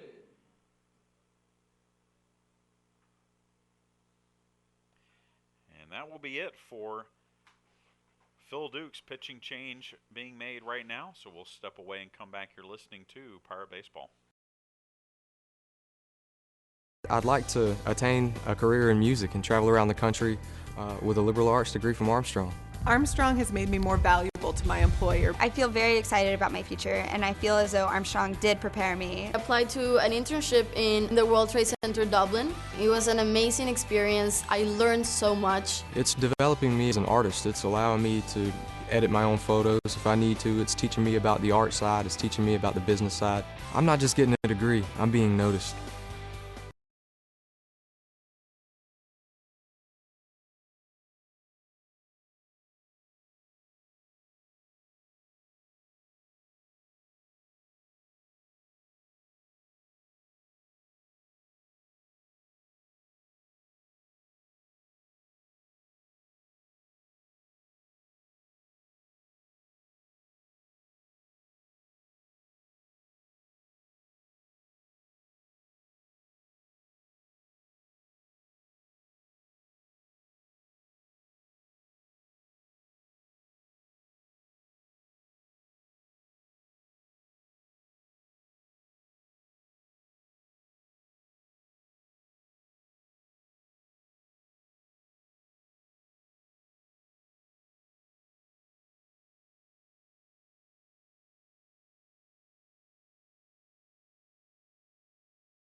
The new pitcher for GRU Augusta is Mitchell Sweck, a 6-foot freshman from Marietta, Georgia. And he comes in a tough spot. Bases are full, just one out, and Cody Sherlin at the plate. So Phil Dukes goes 1/3 of an inning. Gives up 3 hits, 1 run, but all 3 runners on base are his responsibility. And the first pitch to Sherlin is low for a ball.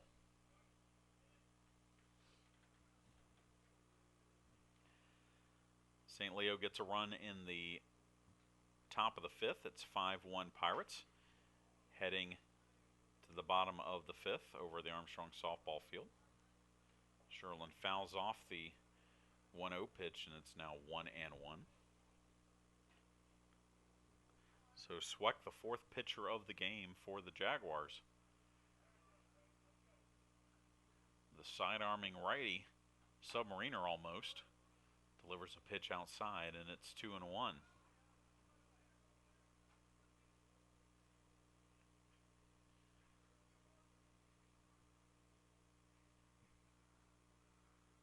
Swing and a miss, and a good pitch from Sweck there, and it's 2-2.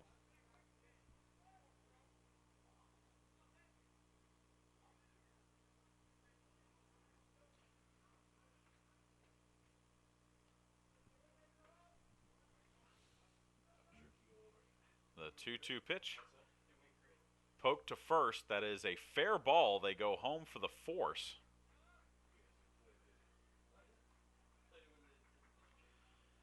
And so that is the second out of the inning.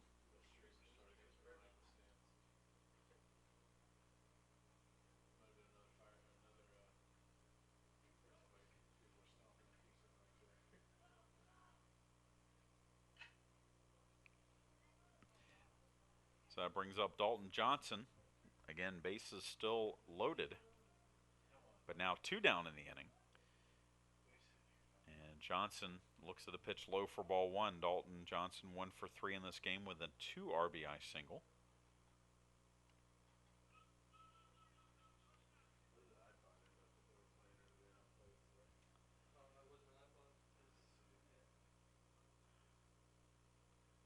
Sweck's 1-0 pitch. Grounded to second. Throw to first is in time. And that will retire the side. So Sweck does the job and gets the Jaguars out of a bases loaded situation. 1 run does score on the solo home run by Clayton Miller. We are through 6 Armstrong leads 11-3.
We move to the top of the 7th.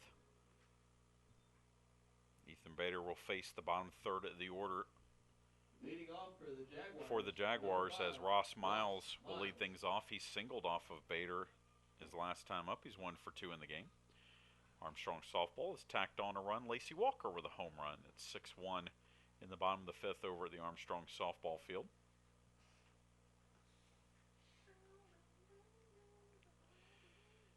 Bader's 0-1 delivery to Miles. Hit in the air, foul down the right side. So it's quickly 0-2 on the left fielder for the Jaguars. 11 runs, 13 hits for the Pirates. 3 runs, 6 hits, 1 error for the Jaguars. Again, GRU Augusta won game 1, 13-6. 0-2 pitch. Hit in the air to left. On the run is Wisniewski, and he will settle underneath it and make the catch for out number 1.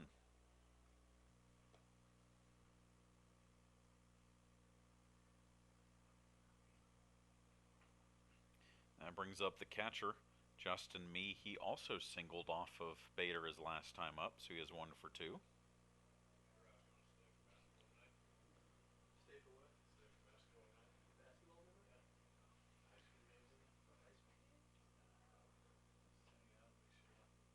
Bader's first pitch to Mee is a strike.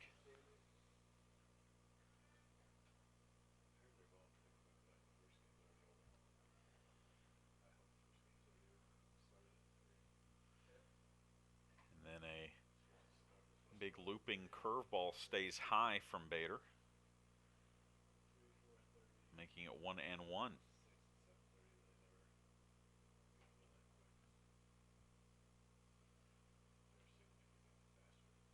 Another curveball again stays high, and it's not a pitch we've seen much from Bader in this game. Just trying to show the Jaguar hitters a little different look. 2-1 pitch, fouled off, and it's 2-2.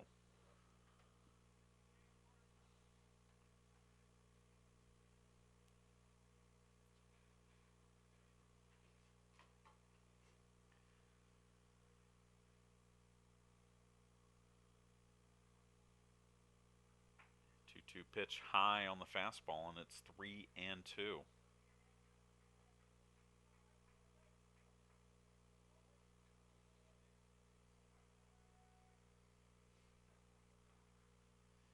Swing and a foul again.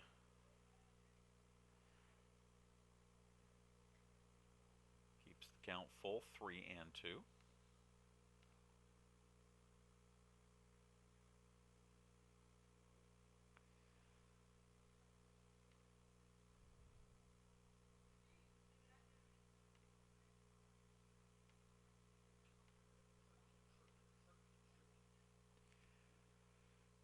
So 3 balls, 2 strikes. The payoff pitch again coming from senior right-hander Ethan Bader. Popped up Clayton Miller will give chase, but it's going to fall foul.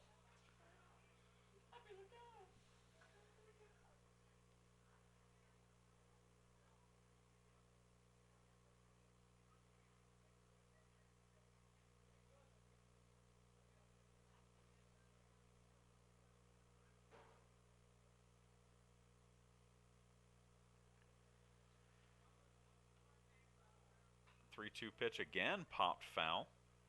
Again, Miller gives chase, but this will get out of play. So extended at bat here for the catcher, Justin Mee, facing Bader. Fouling off a few two-strike pitches.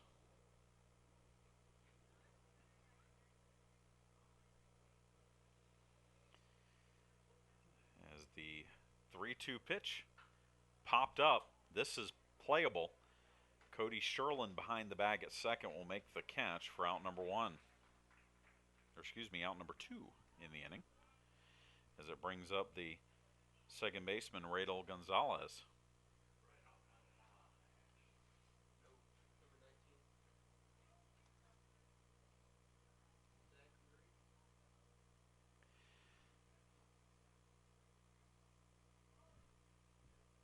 Gonzalez reached on a fielder's choice. His last time up also has walked. First pitch to him. Or actually, this is not Radel Gonzalez. This is a pinch hitter. Number 19, Zach Murray. Thanks for the notification there, Mr. Rump.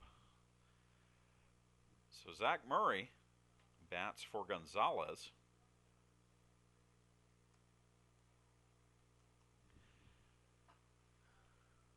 The 1-1 pitch is a ball, making it 2-1.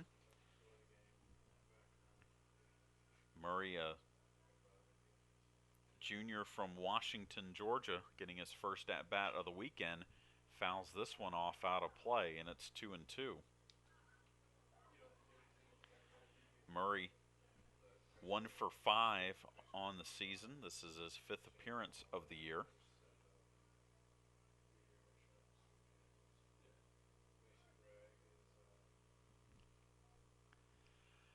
The 2-2 pitch from Bader. Lifted foul down the left side.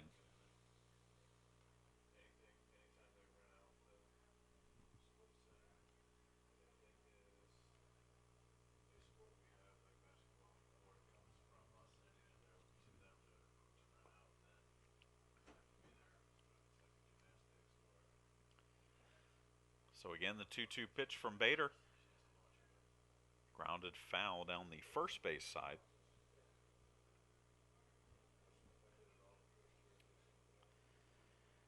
We're in the top of the 7th, and sunlight starting to become a factor. Sunset here is 6:10 tonight. But that is not as far as we can go, because that sun starts dipping behind the trees out by the Armstrong intramural field. The sun is just beyond the right field foul grounds. 3-2 pitch from Bader. Hit into right field. On his horse is Johnson, and he will not be able to catch up to it. So it's going to be a pinch hit double for Zach Murray with 2 down here in the 7th.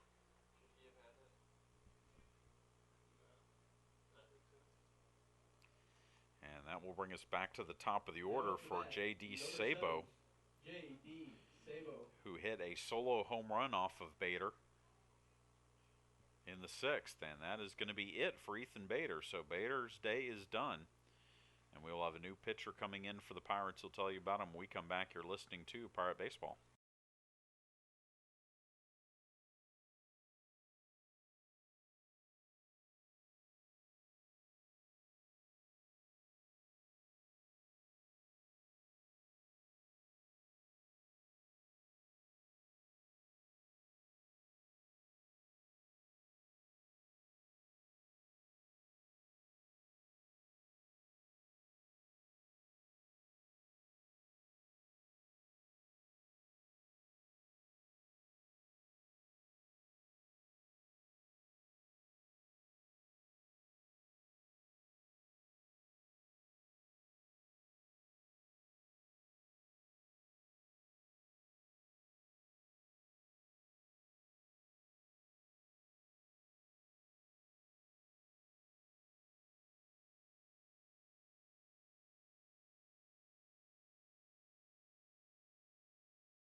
The new pitcher for the Pirates is sophomore right-hander Tyler Green, 6'1" out of Dublin, Georgia. Green making his third appearance of the season, 0-1 with a 2.45 earned run average. He's thrown 3 2/3 innings, given up 2 hits, 1 run, walked 2, struck out 3. And he faces J.D. Sabo with a runner on second and 2 out. Ethan Bader goes 6 2/3, gives up 7 hits, 3 runs, walks 2, strikes out 8. So his career strikeout number ends at 198. Now pitching for Armstrong. You would think in his next start, which comes next weekend here against Georgia Southwestern, he'll be able to pass that 200 strikeout barrier. But Green now faces Sabo. Pirates lead it by 8. But we're still only in the top of the 7th. Green's first pitch to Sabo is low for a ball.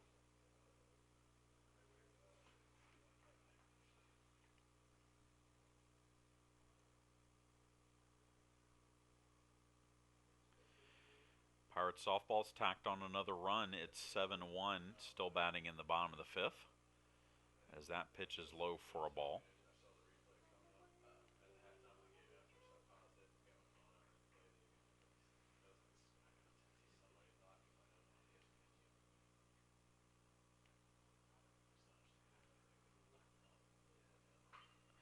Ground ball to short.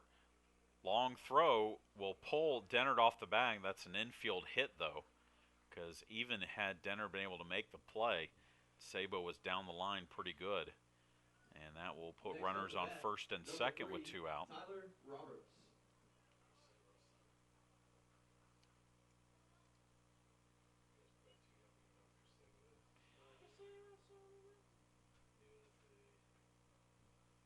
So that will bring up the shortstop, Tyler Roberts.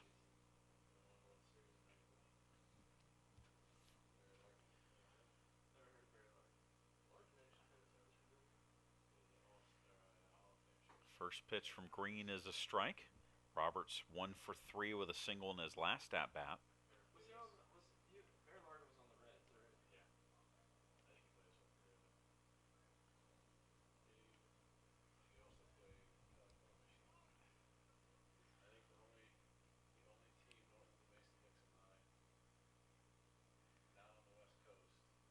Pitch in the dirt, blocked well by Clayton Miller behind the plate. And it's 1-1.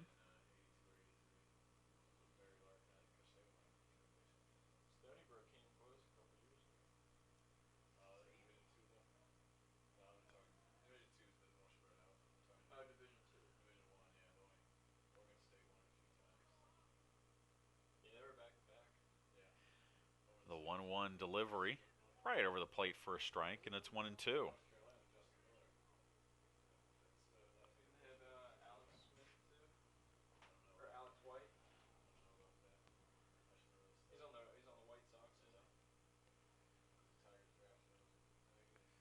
Two runners on, 2 out. Tyler Green trying to get the Pirates out of the 7th inning. The 1-2 pitch. Hit to third. Lance will throw on to first in time, and that will retire the side. We head to the bottom of the 7th inning. It's the 7th inning stretch. Stand up wherever you are. Pirates lead at 11-3.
Leading off the bottom of the seventh, Bottom of the seventh inning.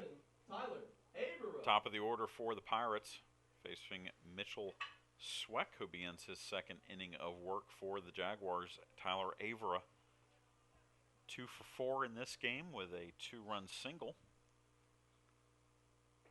Swings and misses at the first pitch for strike one. Armstrong basketball continues to lead Flagler 58-50. Darius Morales with a career-high 22 points, pacing the Pirates in that contest. As the next pitch from Sweck is low. Top of the sixth over at the Armstrong softball field. Pirates lead St. Leo 7-1.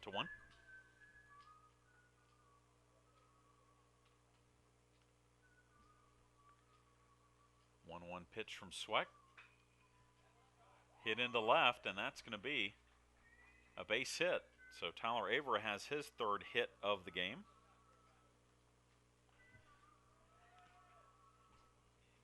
Now at the bat, number 2, Joey Lupus. And that will bring up Joey Lupus, 0 for 3 in this game. 0 for 4 in game 1, so he's still looking for his first hit of our doubleheader.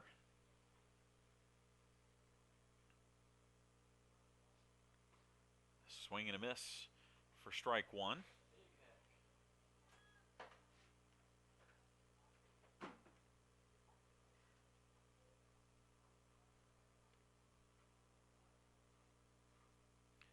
Armstrong women's tennis finishes off a 9-0 win over Georgia Southwestern to improve to 2-0 on the year. Only 2 men's matches still out on the court. Pirates leading Georgia Southwestern 7-0. The 0-2 pitch. Instead, time called by Lupus.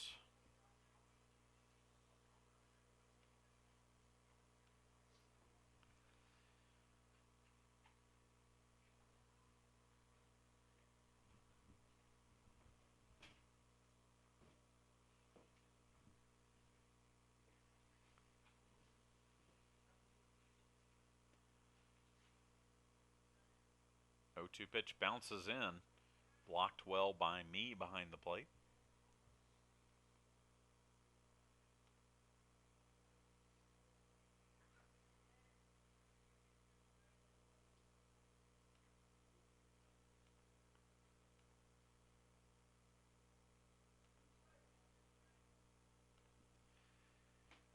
The 1-2 pitch.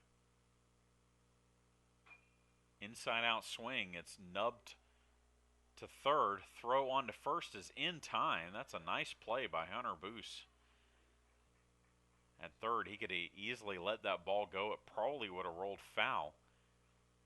But he made the play, retiring Lupus for the first out of the inning. Averill does move to second. Now up the bat, number 5, Clayton Miller. And that brings up Clayton Miller. He homered his last at-bat.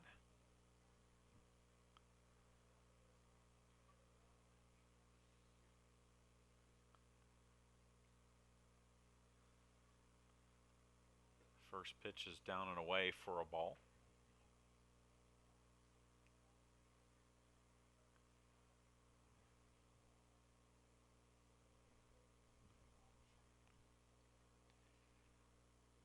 Just past 5 o'clock. Pirates lead 11-3. That one is down the right field line. That is a base hit. Rounding third, coming home to score is Averill, and the Pirates tack on another run. It's 12-3.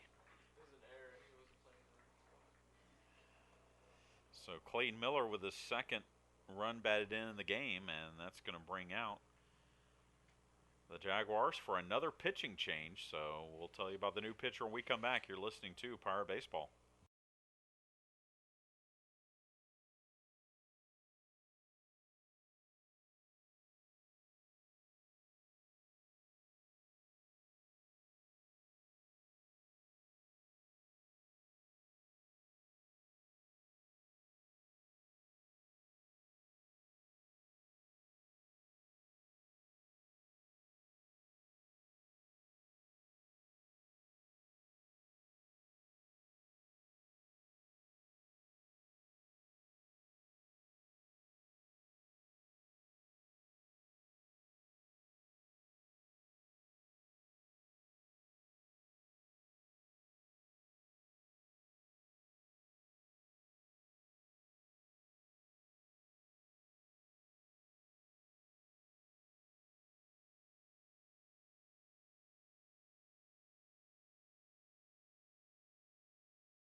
The new pitcher for GRU Augusta is Tyler Grooms, the freshman left-hander from Augusta. Making his second appearance of the year, he threw one shutout inning, walked one. In his previous appearance, he comes in with runner at first, one out. One run in the inning. And Dennard comes to the plate. Attention fans, now pitching for the Jaguars. And again, R.J. Dennard. 36, Tyler Grooms. 3 for 4 in the game. Up to bat, number 32, R.J. Dennard. Dennard lacks the triple for the cycle.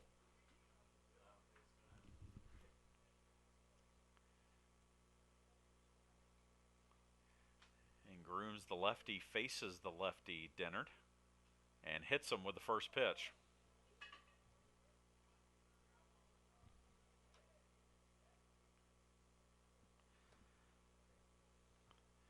So that puts runners at first and second for Zach Lance. Now up to bat, number 4, Zach Lance.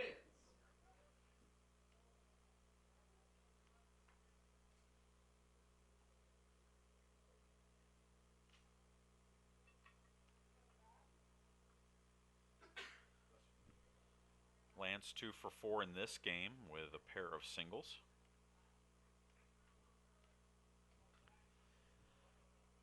Grooms in relief of Sweck, who pitched an inning, gave up 2 hits and 1 run, did not walk or strike out a batter, faced 5 Pirate hitters.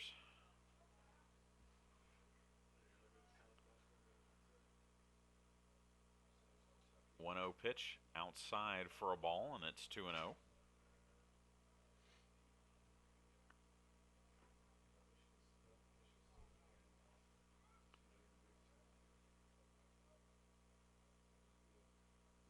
Pitch, that is a strike, and it's 2-1.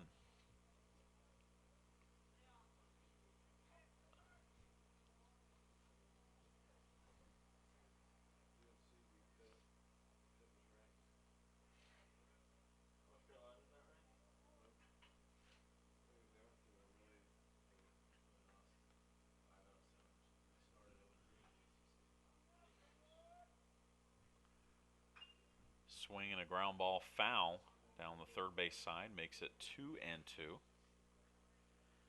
Armstrong men's basketball now leading 66-57. About 12 minutes to go down in St. Augustine.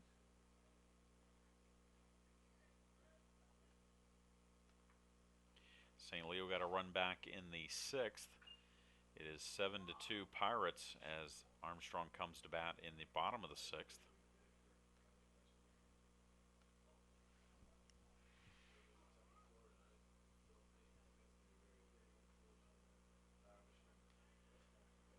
Two balls, 2 strikes. The pitch way outside from Grooms makes it 3-2.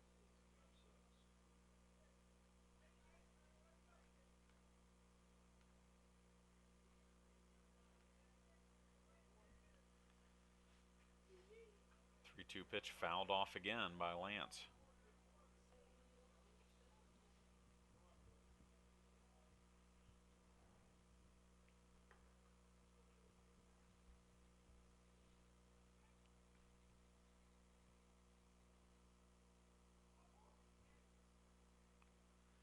Three-two pitch hit in the air to left, but Miles is underneath it. He will make the grab for out number 2.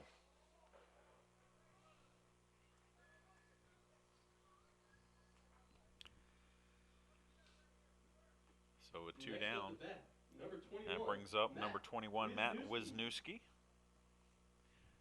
He's 1 for 2 in this game with a double.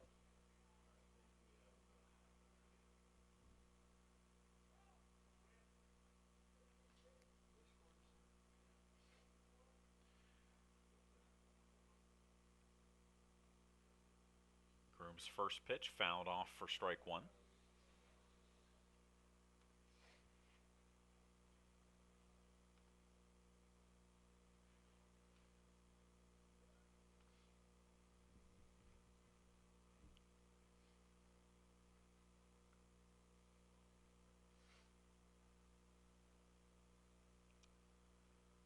1 pitch. That's called a strike, and it's 0-2.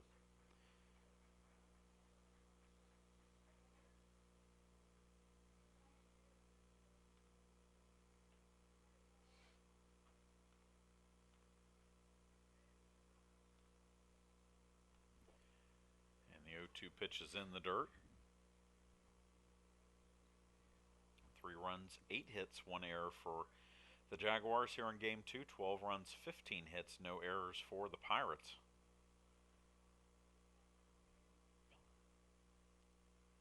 Looking more and more like tomorrow's game will settle the series between the two teams. Pirates will most likely send junior Tyler Allen to the mound. He should be countered by Frank Warren.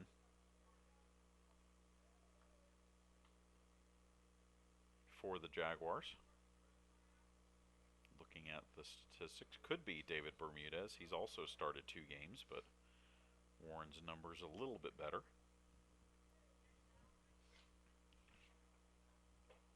Pitch down and away, and the count runs full.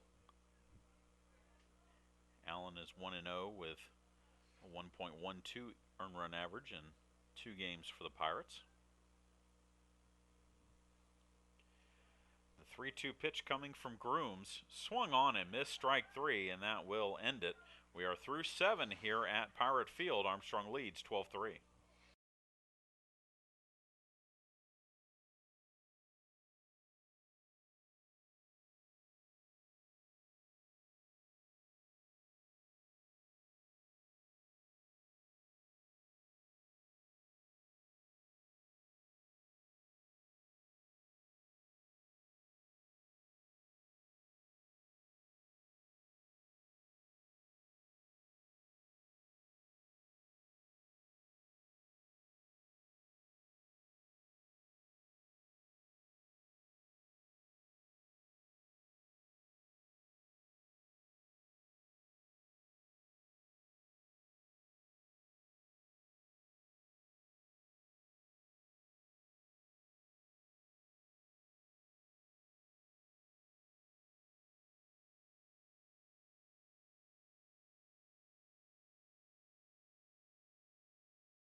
Top of the 8th here at Pirate Field, and Hunter Boos will face Tyler Green to lead off the inning. Boos, 1 hit in this game, but a big one, a 2-run home run that came in the 6th inning. Tyler Green starts him off with a strike.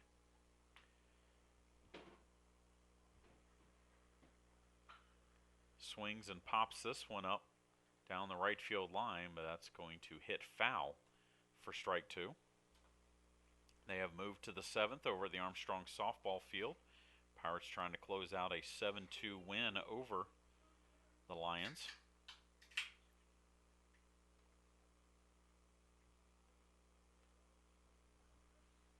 The 0-2 pitch from Green in the dirt, taken for a ball. Armstrong men's tennis now up 8-0 over Georgia Southwestern.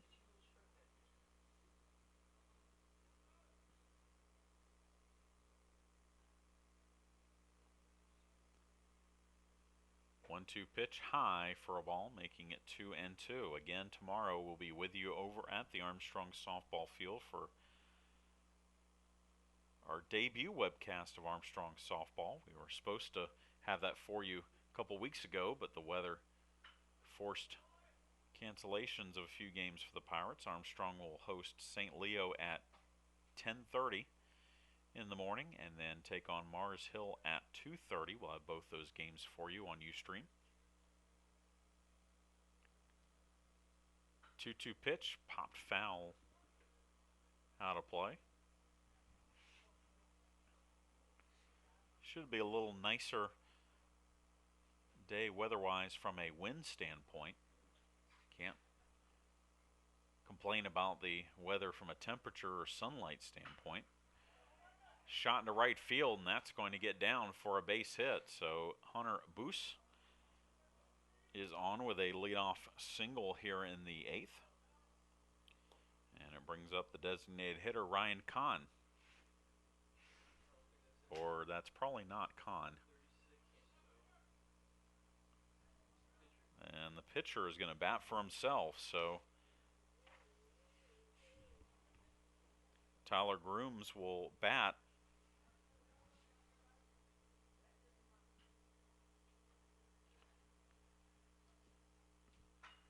He pops up the first pitch in the left field. On the run is Wisniewski in foul territory. He won't be able to make a play on it.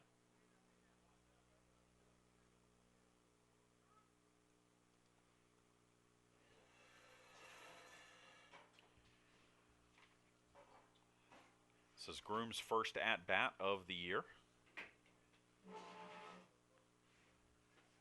as Green delivers a strike, and it's 0-2.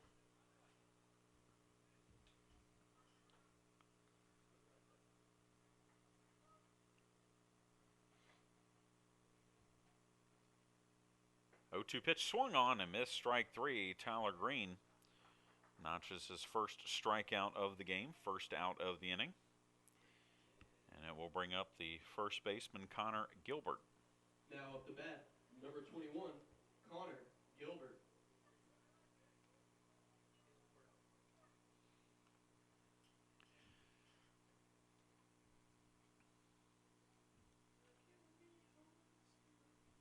Throw to first, but back safely is Boos.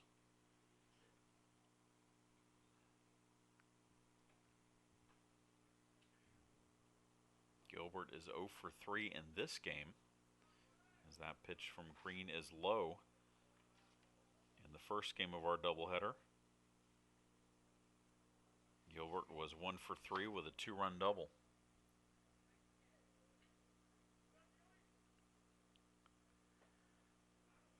1-0 pitch is a strike, and it's now 1-1.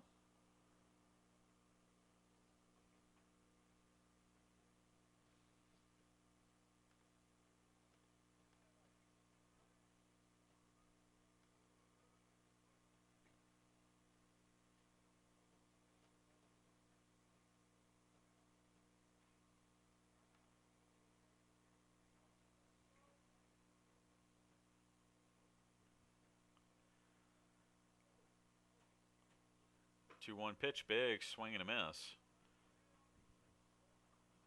by Gilbert to make it 2-2.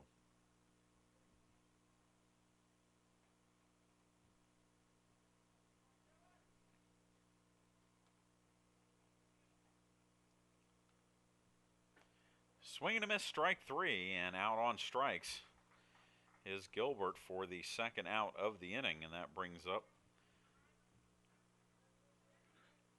Bradley Dennis. Now up the bat, number 22, Bradley Dennis. So Dennis will step to the plate, 1 for 3 in this game with a single. That came back in the second inning.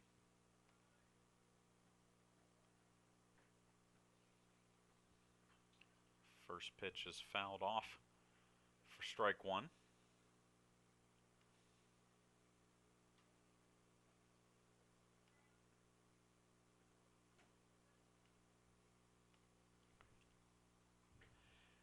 And the next pitch is a strike, so Green gets ahead quickly, 0-2.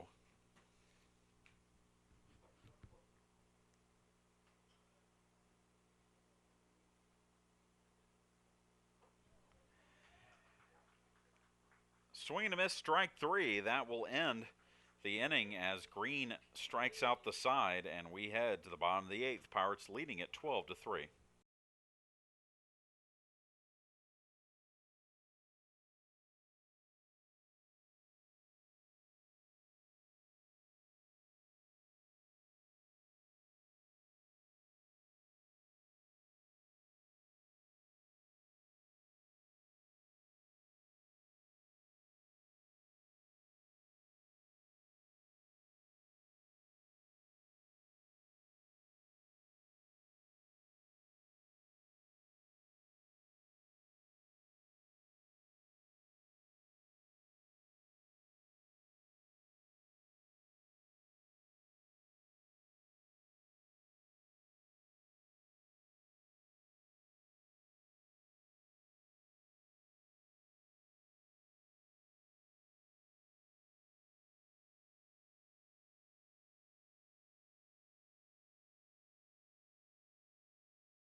Ryan Patterson. We move to the bottom of the 8th inning.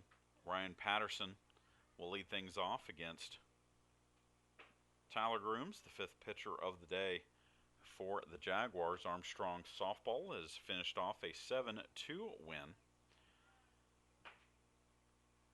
over St. Leo, as there's a big swing and a miss by Patterson to make it 1-1.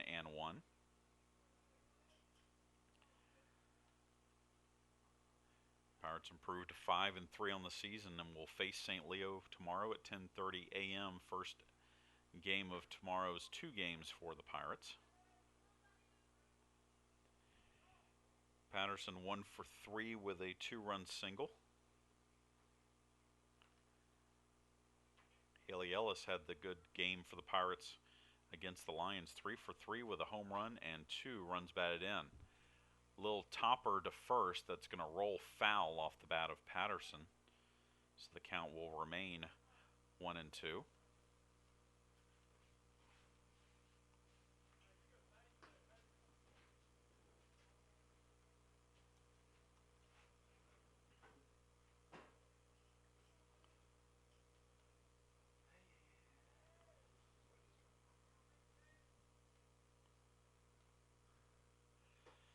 Check swing on Patterson. They're going to appeal and say he did not go, so Patterson stays alive.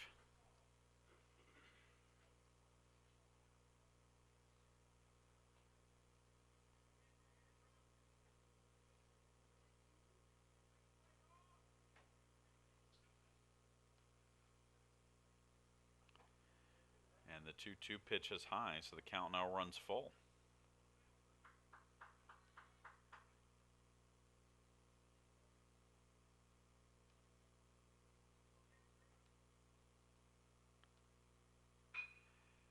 Swinging a ground ball to first.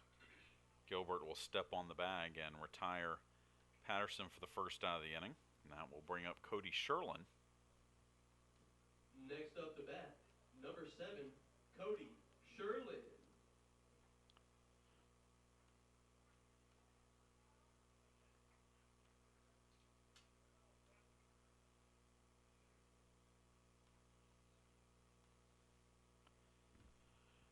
Sherlin 2 for 2 and hits this one into left field, but drifting back and making the catch is Ross Miles. And that will bring us a pinch hitter as Nathan Ward is going to bat in place of Dalton Johnson. Now pinch hitting, number 24, Nathan Ward. Nathan Ward started game 1 for the Pirates and was 2 for 3 with a double and a single.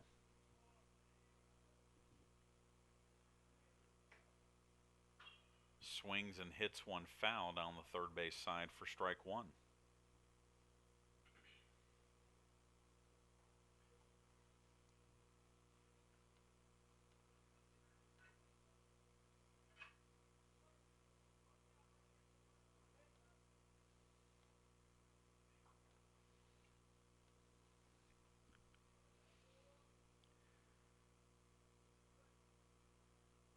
A 1 pitch well high taken for a ball.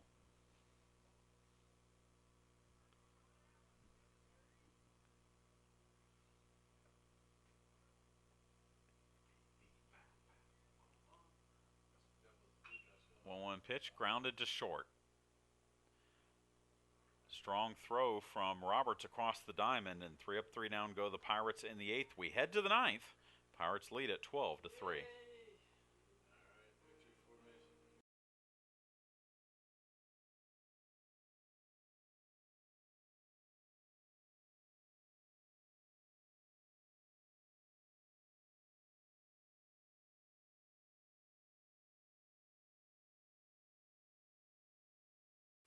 At 10408 Abercord Street.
Chad Jackson back with you here at Pirate Field. Armstrong 3 outs away from earning a doubleheader split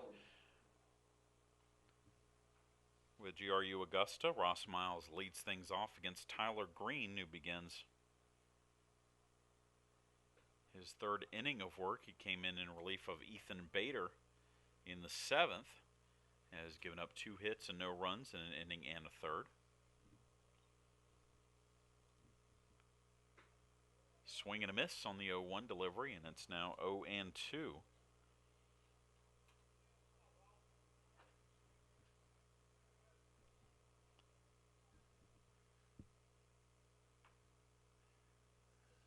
Now the 0-2 delivery.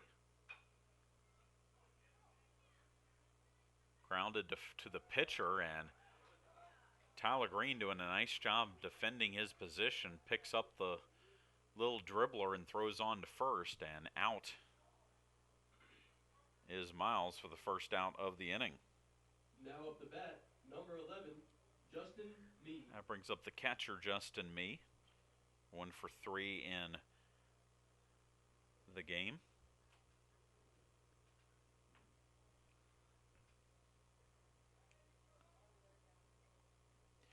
Nathan Ward, who pinch hit in the 8th, stays in the game to play right field for the Pirates as the first pitch is a ball.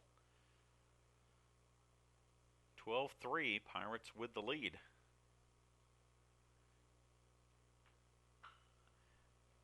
Ground ball to second off the bat of Mee. Cody Sherlin throws on to first, and the Jaguars are down to their final out of the game, as second baseman Zach Murray will bat. Now up the bat, number 19, Zach Murray. Murray had a pinch hit double in the 7th.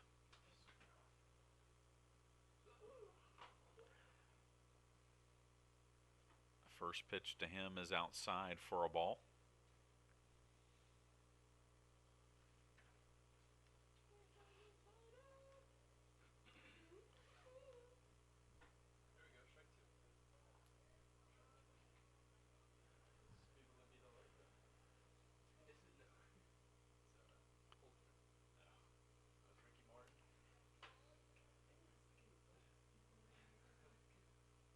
2 balls, no strikes. The pitch from Tyler Green.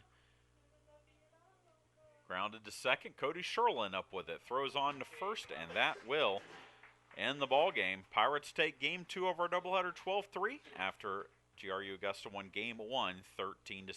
We will be back with you online tomorrow for Armstrong softball at 10:30.